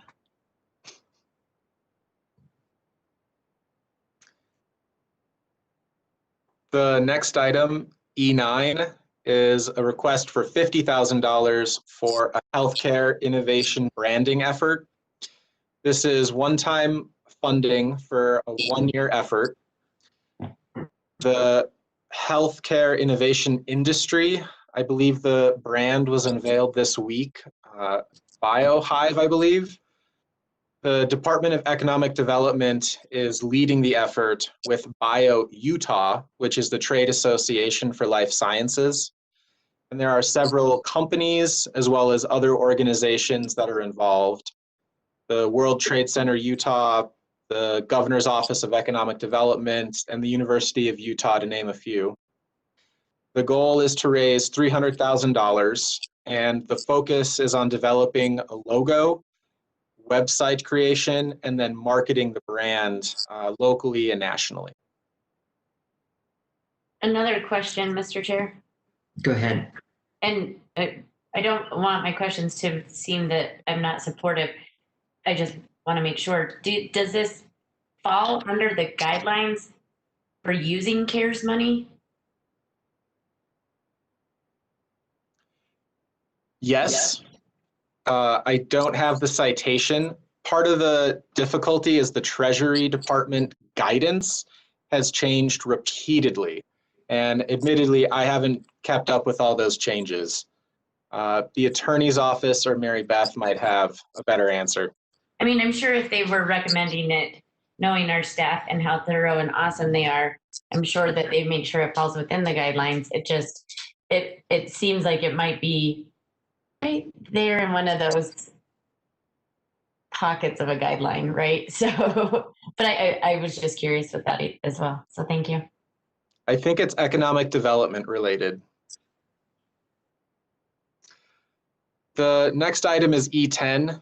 It's a request for $400,000 in additional funding for the Enhanced Youth City program. You might remember in Budget Amendment number 2, you approved $1.6 million for the Enhanced Youth City.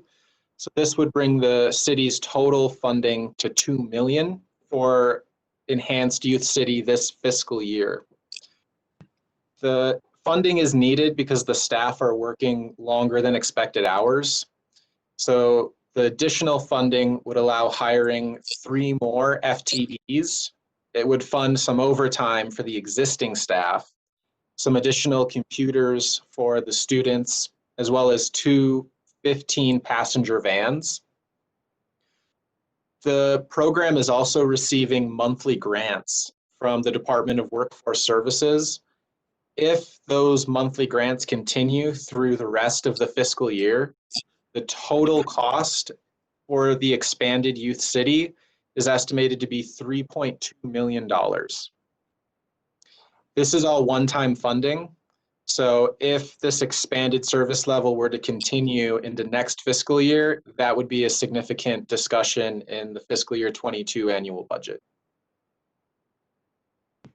Can I ask that we get some more information on the benefit, on the increased services provided, how many students, how many programs were increased? Did we see the benefits that we were hoping to see in the increase in with the 1.2 million? About it. Like, I don't doubt that people are working harder. Or longer hours. I want to see if we're actually reaping the benefits of those long hours. So I don't know which department this falls under, but if we could get a little bit more of a breakdown on that would be helpful for me. We'll follow up on that. Youth City is within the Public Services Department. So we'll circle back with that info. Hey, Ben.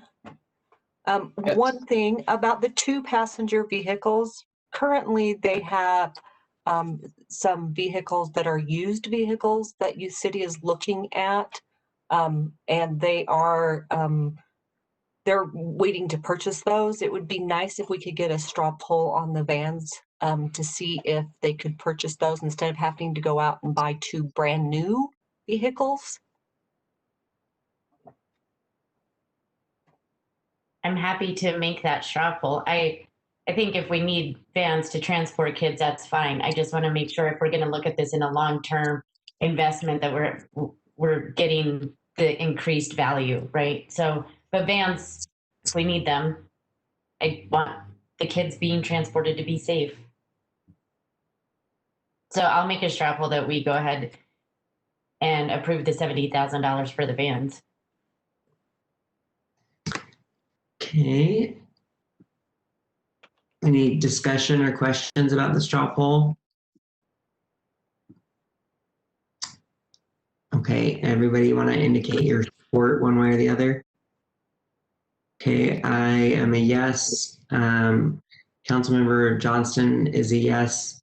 Rogers, yes. Dugan, yes. Dollar, yes. Mono, yes.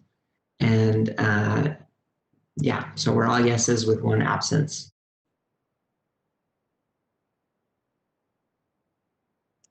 That takes us to E11, a request for $200,000 for an additional one-time lump sum hazard pay bonus.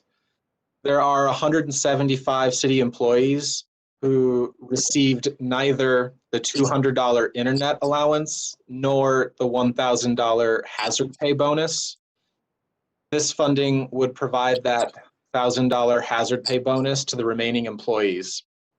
If the council approves the funding, every city employee would have received either the internet allowance or the hazard pay bonus, but not both. There are also some employees that received the internet allowance that should have received the hazard pay bonus. And that's why this is a $200,000 request instead of a $175,000 request.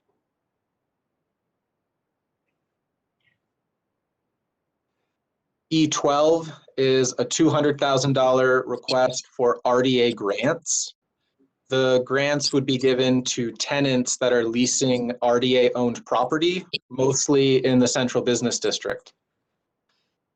The use of the grants would be limited to costs related to the pandemic, such as payroll and operation expenses. It's unclear whether every RDA tenant would receive some of this grant assistance. It appears that some of the tenants may have already received other CARES Act funding, so tenants that have not would likely be prioritized. The RDA is providing ongoing rent waivers for tenants, and the waiver means that the rent does not have to be paid. It's not delayed, it just never has to be paid.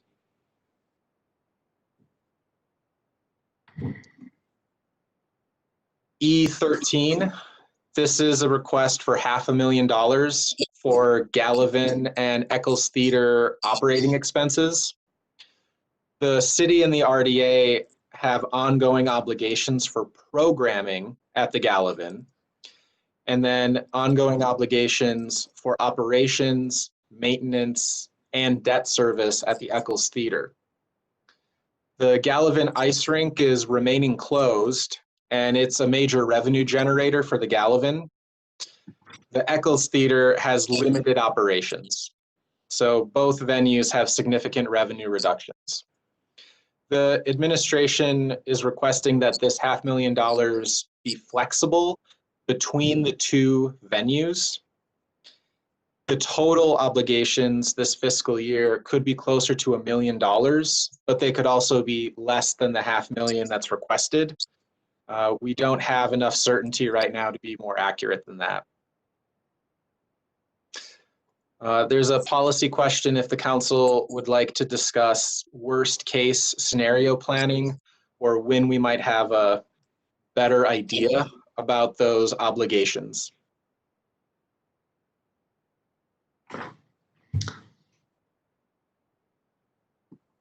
Council members, anybody want to speak to that? I swear we discussed this with when we had the presentation from the county like last month. Right, and now at that point, and it's still actually projections relating to sort of when they might believe that activity might resume at the theater, and so I think that that status hasn't quite changed yet, given the news. So. Okay, so I'm not seeing a request for that, so let's go ahead and move on. E14 is a $20,000 request for University Neighborhood Partners. Attachment 1 has a project timeline, and the administration's transmittal has a memo about the project. The project is to build an outdoor classroom at the Heartland Partnership Center. It's located at 1578 West, 1700 South. The outdoor classroom would provide space for educational programming targeted at supporting West Side residents.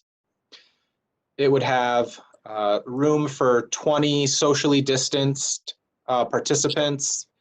There'd be a demonstration garden, ADA ramp, and a natural barrier of plants and trees on the 1700 south side. The total cost for the project is $80,000. So this would provide a quarter of that funding. And the project is still slightly short, about $5,000, but the University Neighborhood Partners expects to make up that difference through fundraising. E15 is a $100,000 request for the Nourish to Flourish initiative. It would be a donation to the initiative. The initiative pays restaurants to prepare meals, which are then provided to nonprofit service providers. Page 4 of the transmittal lists the participating restaurants and providers. They're all locally owned and operated, and healthy meals from diverse culinary backgrounds are listed because they're providing the meals to a diverse range of residents. $100,000 would be a little over 13,000 meals. So a single restaurant would be able to participate in the program for 6 months at the $100,000 level. The city's contribution would also be used to help with other fundraising efforts as an endorsement to show that the initiative is supported.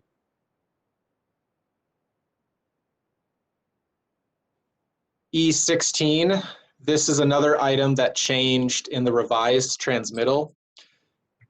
The request went down $100,000. The current request is $1.4 million in additional funding for the accelerator program. In Budget Amendment 2, the council provided $25,000, which was in addition to the $50,000 that the Community Foundation of Utah was awarded by a national group. The accelerator program would provide $500 prepaid debit cards to community-based organizations who then select the individuals and households that are at or below the federal poverty line to receive the $500 debit cards. The program is targeted for city residents that are undocumented or in mixed status households where one member of the household is undocumented. And the Community Foundation of Utah is able to track what the money is spent on in aggregate. It would be operated on a first come, first served basis, but some of the community organizations may prioritize households, and that would be left to each of the organization's individual practices. For $1.4 million, a little over 2,800 debit cards would be issued with $500, and this would be approximately 3.5% of the households in the city, assuming that each household would only receive one $500 debit card. Several other organizations have donated to the accelerator program, and there's a dedicated website, raiseupslc.com. Some policy questions if the council is interested: if a sliding scale could be used based on the household size or income, if there are lessons learned from similar programs. This program is based on the Angelino card based out of Los Angeles, and there are a few other similar programs in other cities. As well as if there are fraud prevention measures that would be in place. Media reports have documented fraud at other CARES Act funded direct financial assistance programs. Mr. Chair, I would be interested in a future discussion regarding the fraud prevention measures, whether it be in a small group or I'm fine with that, just a little more information. Staff will follow up on that.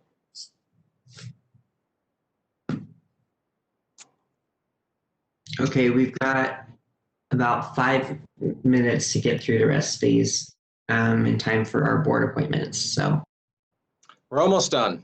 Okay. E17 is $25,000 additional funding for water assistance. The council had approved $25,000 in budget amendment number 2. About 200 households would benefit from the additional $25,000. Public Utilities is also providing a 6-month bill deferment as well as budget billing for their customers. E18 is a request for $353,000 for employee telework equipment and enhancements. And IMS is requesting a straw poll from the council so that these can be placed on order. The money would be used to purchase phones that employees can use at their homes, as well as hardware so that the internet and network connections at employees' homes are more secure. This would include an enhanced VPN, virtual private network solution, as well as some upgrades to servers. Okay, does anyone want to make a straw poll?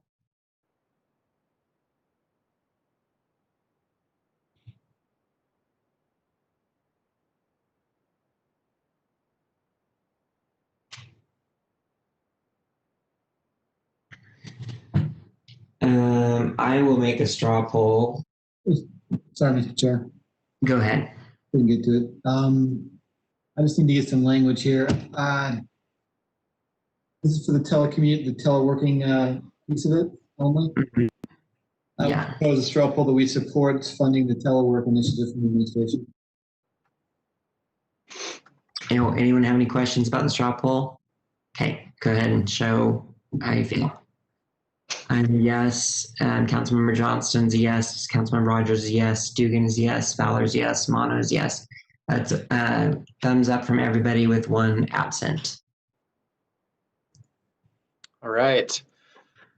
That takes us to E19, which is a proposal to expand the Downtown Ambassadors Program. The cost increased in the revised transmittal. It's a $606,000 request.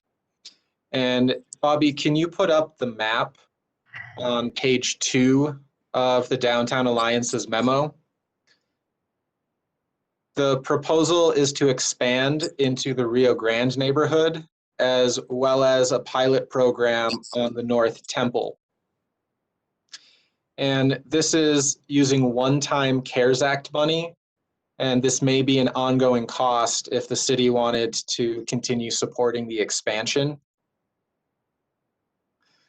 The current coverage area is what's already funded through the downtown assessment.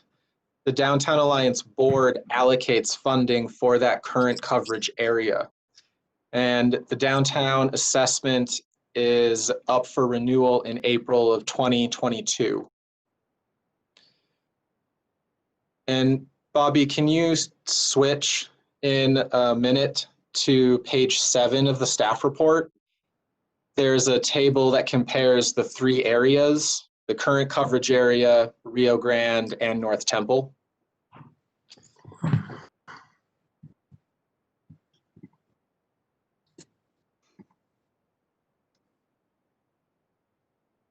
The intent of the table that's being pulled up is to show there appears to be a different level of service proposed in the Rio Grande area and the North Temple area compared to the current coverage area.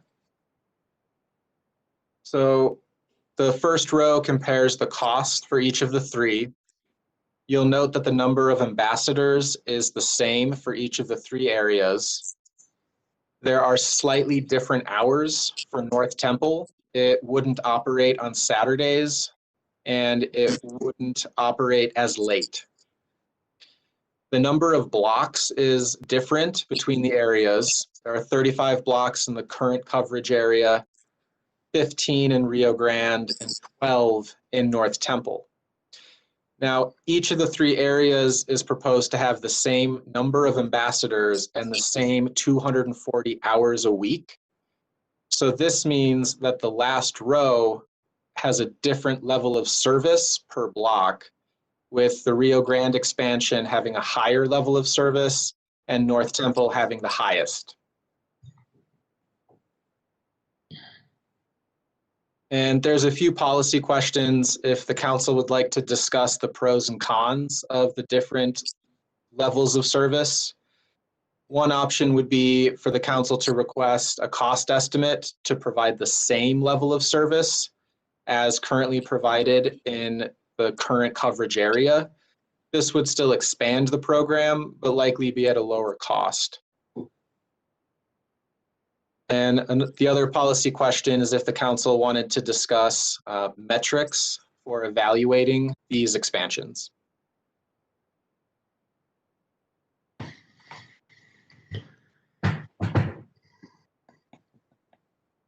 Okay, I don't see any hands up for question. Oh, Councilmember Johnston. I would endorse the policy questions that have been brought up in the staff report. I'm not saying, I don't think that they need to be exactly the same across the pilot program versus the expansion areas. We do have some questions about boundaries, as well as ensuring that this dovetails with other resources being deployed down there, but primarily the bike squad and their hours of operation. So they don't necessarily duplicate, but they can correspond and work with each other more effectively. On North Temple, I'm talking specifically here, as well as the boundaries on North Temple to encompass businesses that are in the South Temple block of North Temple, which are really affected by what happens there as well. I would be curious to look at the metrics and how we're making sure that the program feels like it's working. And I don't know what that means. It's working. And I think we need to explore that a little bit. I'm not opposed to it. I think we need to do something. I just want to make sure we're doing it the right way. Okay. Staff will circle back with information on the metrics. I know that the Downtown Alliance's memo mentioned metrics on referrals of people to resources, wellness checks on people. I'm sure there are others, but we'll gather those and come back. E20, this is a $760,000 request for enhanced homeless camp cleanup. And this would be funding to take that level of service through the end of the fiscal year. Bobby, can you show the table on page 8? Oh, great, you're already there. These are the locations selected by hand staff, and the administration is requesting that the funding be flexible to shift between these locations, as well as if new sites are identified, the funding could also go to those new locations. The city has a homeless services coordination group, which meets weekly, and that would likely be the venue to determine any of those funding shifts. There are 2 policy questions about the restroom location selection and what strategies are used for deciding where those go, as well as if the council would like to hear about the status of the Portland Loo by the former road home, or if there are other city-owned restrooms that could be opened for public use.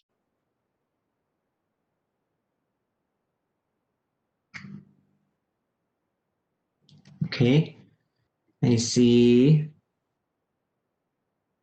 Councilmember Fowler. You had your thumb up. Yeah, I'd like some more information on those things. Oh, okay. Okay, I wasn't sure if you wanted to, if you're a straw poll or something. Okay, thank you. Yes. All right, we're a little bit over, and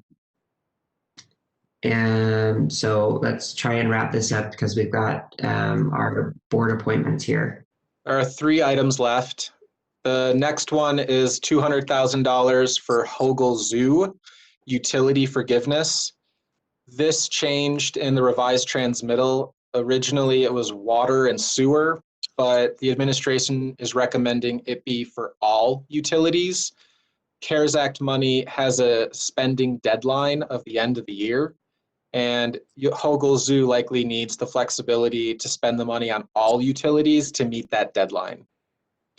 And I do want to point out that the city owns the land, the buildings, and the animals, but the Hogle Zoo Society manages the zoo property under a contract with the city, and that's why this request is in CARES Act funding before you.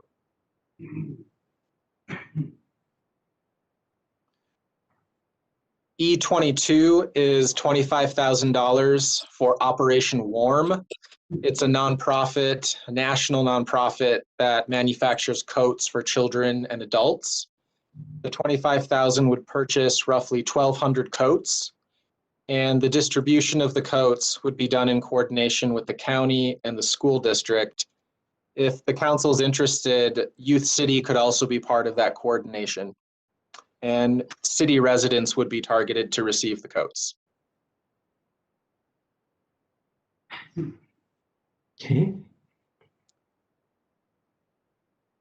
That takes us to the last item, which also changed in the revised transmittal. The city requested $15.1 million in the third round of CARES Act funding. We have not received a response from the county about how much, if any, funding the city will receive in the third round, but the third round is still subject to the end of year deadline. So I completely agree, Councilmember Fowler. So the solution proposed, given that time constraint and that uncertainty about the funding level, is a funding contingency where the council would authorize the administration to use all of the third round money for payroll expenses in the fire department and the 911 department. The Treasury has provided guidance after flip-flopping a couple times. They have said that you can presumptively spend CARES Act money on first responder payroll expenses.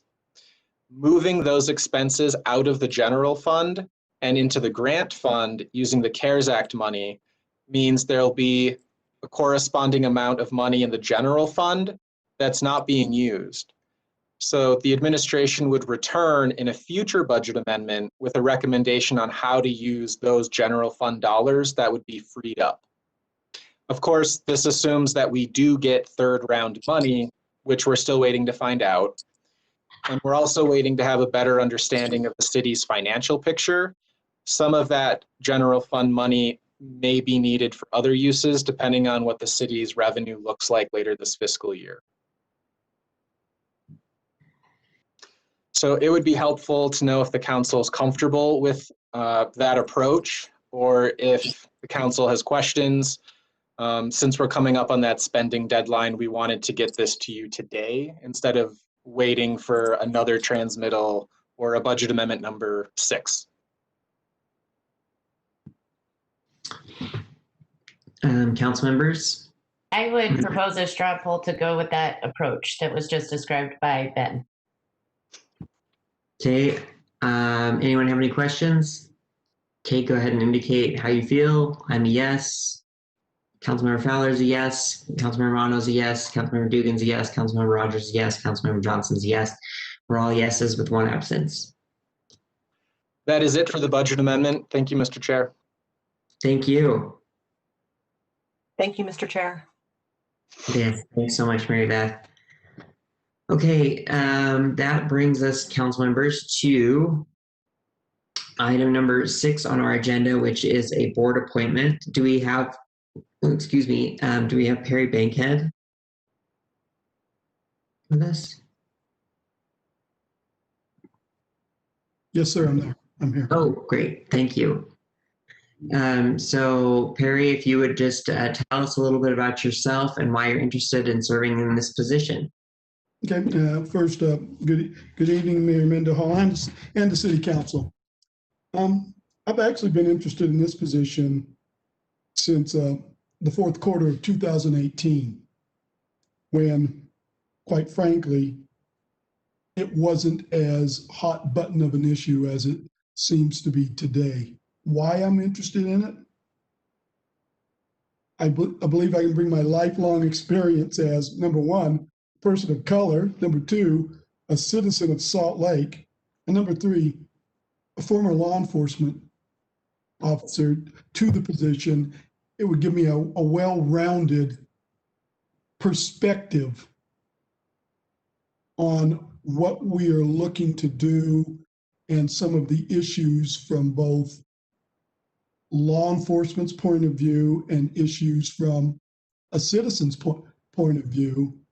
And I have the perspective where I know what it actually can feel like to have an interaction, a negative interaction with law enforcement. I will say not Salt Lake law enforcement as of yet, but just law enforcement in general. And I just want to help. Great. Does anybody have any questions for Mr. Bankhead? All right.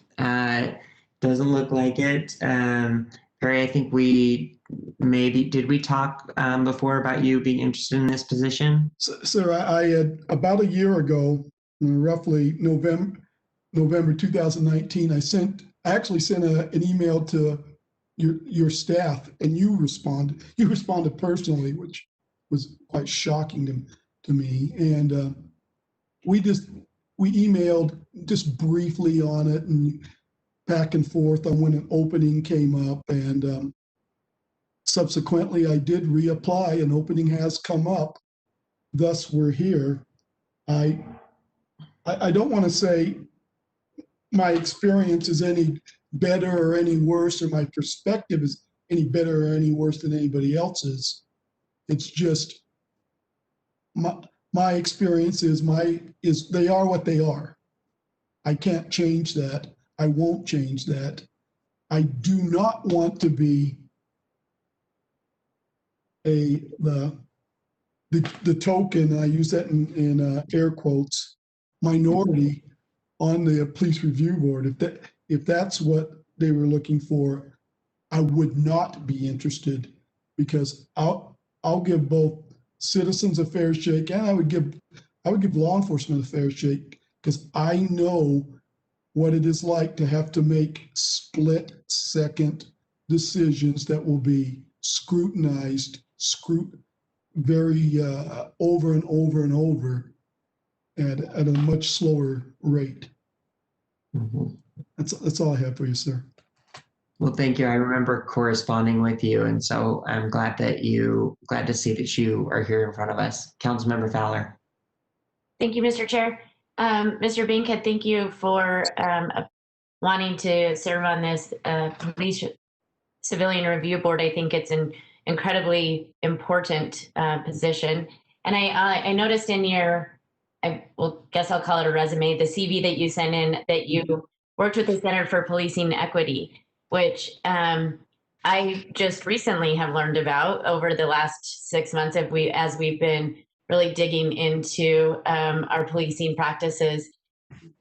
And it's amazing work that they're doing there, and really trying to make sure that there's equity in all areas, and that we're doing this police reform in a thoughtful way. And so I appreciate learning that about you, and I look forward to having you on our board.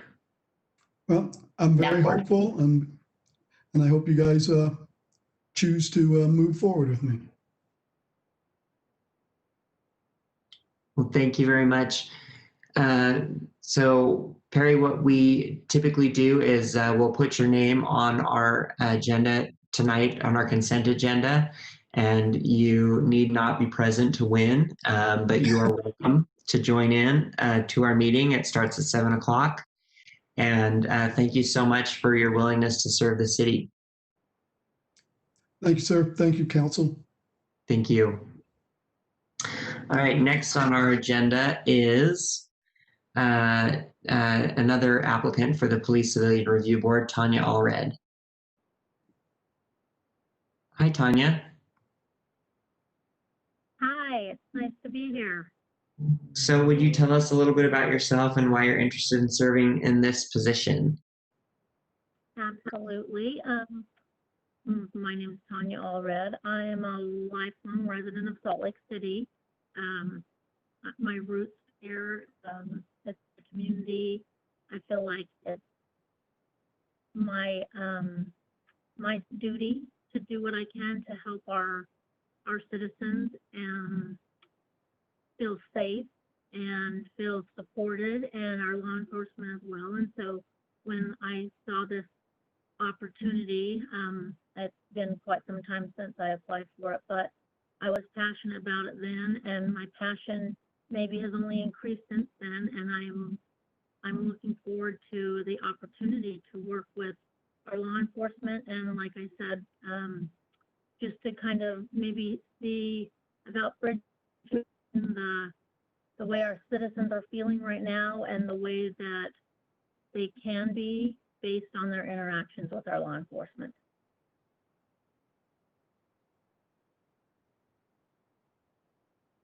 Okay, any questions? Anyone for Tanya?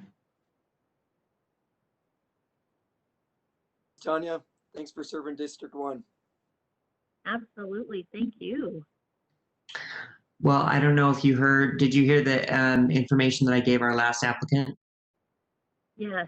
Okay, so you're welcome to join us at our 7 o'clock meeting, but you don't need to be there. We will put you on the consent agenda, and thank you very much for your willingness to serve Salt Lake City. Perfect, thank you.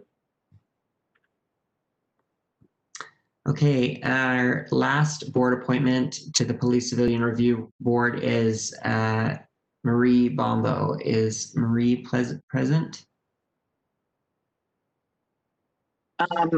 Yes, I am. Can you hear me? Yes, we can. Go right ahead. Okay. Well, first of all, thank you for your time and for considering my application.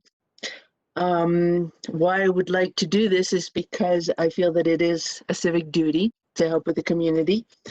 And what I bring to the table is that I am a physical therapist. And so in physical therapy, we work with all kinds of people and have to understand people and different walks of life, different ethnic groups, or individuals with autism, say, which has come up lately. So I'm qualified to work with that situation. And what I want to state is that, well, I'm a naturalized citizen. I was born and raised in north of Montreal and came to Utah in 1981 and am a citizen. And so in Canada, you know, we don't hate our police. We actually respect our police. And I feel that that's something that's lacking here in the United States. But we may disagree with police officers, but we don't shoot them. Okay, so that was a bit of a joke, but anyways, so I understand how people think, and also being a physical therapist. Well, my husband, Greg Bambo, was on the review board, and I helped him with some of the cases. And what I saw was that some of the injuries that the victims claimed were not possible under the description of the situation, and I understand how injuries can or can't happen. So I just think that I bring a pretty well-rounded view to the happenings, and feel qualified to be able to give a balanced judgment. And that's all I have for you. Well, thank you. Okay. I appreciate that perspective. Does council members, does anybody have any questions for Ms. Bambo? Okay, Ms. Bambo, did you hear my speech earlier? Yes. Okay, so we'll put you on our consent agenda, and thank you very much for your willingness to serve. Salt Lake City and to be our District 3 representative, or one All of our. right. Thank you. Thank you very much. Have a good night. All right, that brings us to our standing items. I don't have any reports. Do you have any reports, Mr. Vice Chair?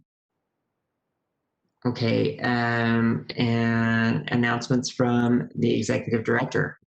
Yes, just one. And that is about the Fair Park possibility of a public market. Council Member Rogers has been very involved in that, and Council Chair Wharton has become recently involved, and there's some possibility that there will be a request to the legislature for some support for the idea of a public market at the Fair Park. And so the idea was to have a resolution of support from the City Council or possibly the Mayor and Council. We have not yet checked in with the Mayor's office yet. So wanted to just introduce this topic to you since we only have 3 meetings left. What we would do is follow the usual procedure of getting a draft out to you for your consideration and then scheduling it on an agenda. V. Lee in our office is the person who's working on this. Does anyone have any questions or concerns? I don't see any. So I think we're all set. Thank you. All right, thanks, Cindy. Okay, we do not have a closed session, so we'll go ahead and break now and reconvene at 7 o'clock for our formal meeting. And there's a separate link for that. So see everybody in a few minutes.